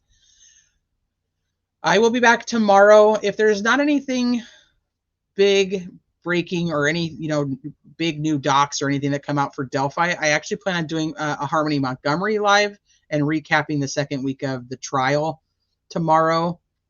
I'm trying to plan a live for Saturday, whether that will be on the big switcheroo of 2019 or if it'll be, I also want to do, Adrian, I don't know if you're still here, but I sent you an email. I hope that you got it. I want to do a live just about Odinism so that we can try to understand it more. I've been doing some more research on it and putting things together. Adrian has done an amazing video. And I know Sleuthy's been doing a lot of digging. There's a few of you guys in here that know way more about it than I did or do. And so I want to put something together just so we can look at what it actually is, what it means, why we would, does it even match up? Because I think that we didn't know enough when this all came out. So like I said, even if it's not part of this, I just want to know more about it so we can actually have an educated opinion. And so I'm hoping Adrian's going to come up with me because I know that that's something that she's put a lot of time and effort into. So like I said, so tomorrow will probably be Harmony unless there's something breaking with Delphi. Saturday, I'm hoping to do a live. Other than that, I will be back next week. So I appreciate you guys. I know, and I tell you all the time, I know you have 1,000 other places that you could be and you choose to spend your time hanging out with me. It is absolutely humbling that any of you even care what I have to say, much less care to share your thoughts with me. And I appreciate each and every single one of you. I will see you guys on the next one. And I'll probably see you on the YouTube streets before then. So go enjoy your night, and I'll see you tomorrow.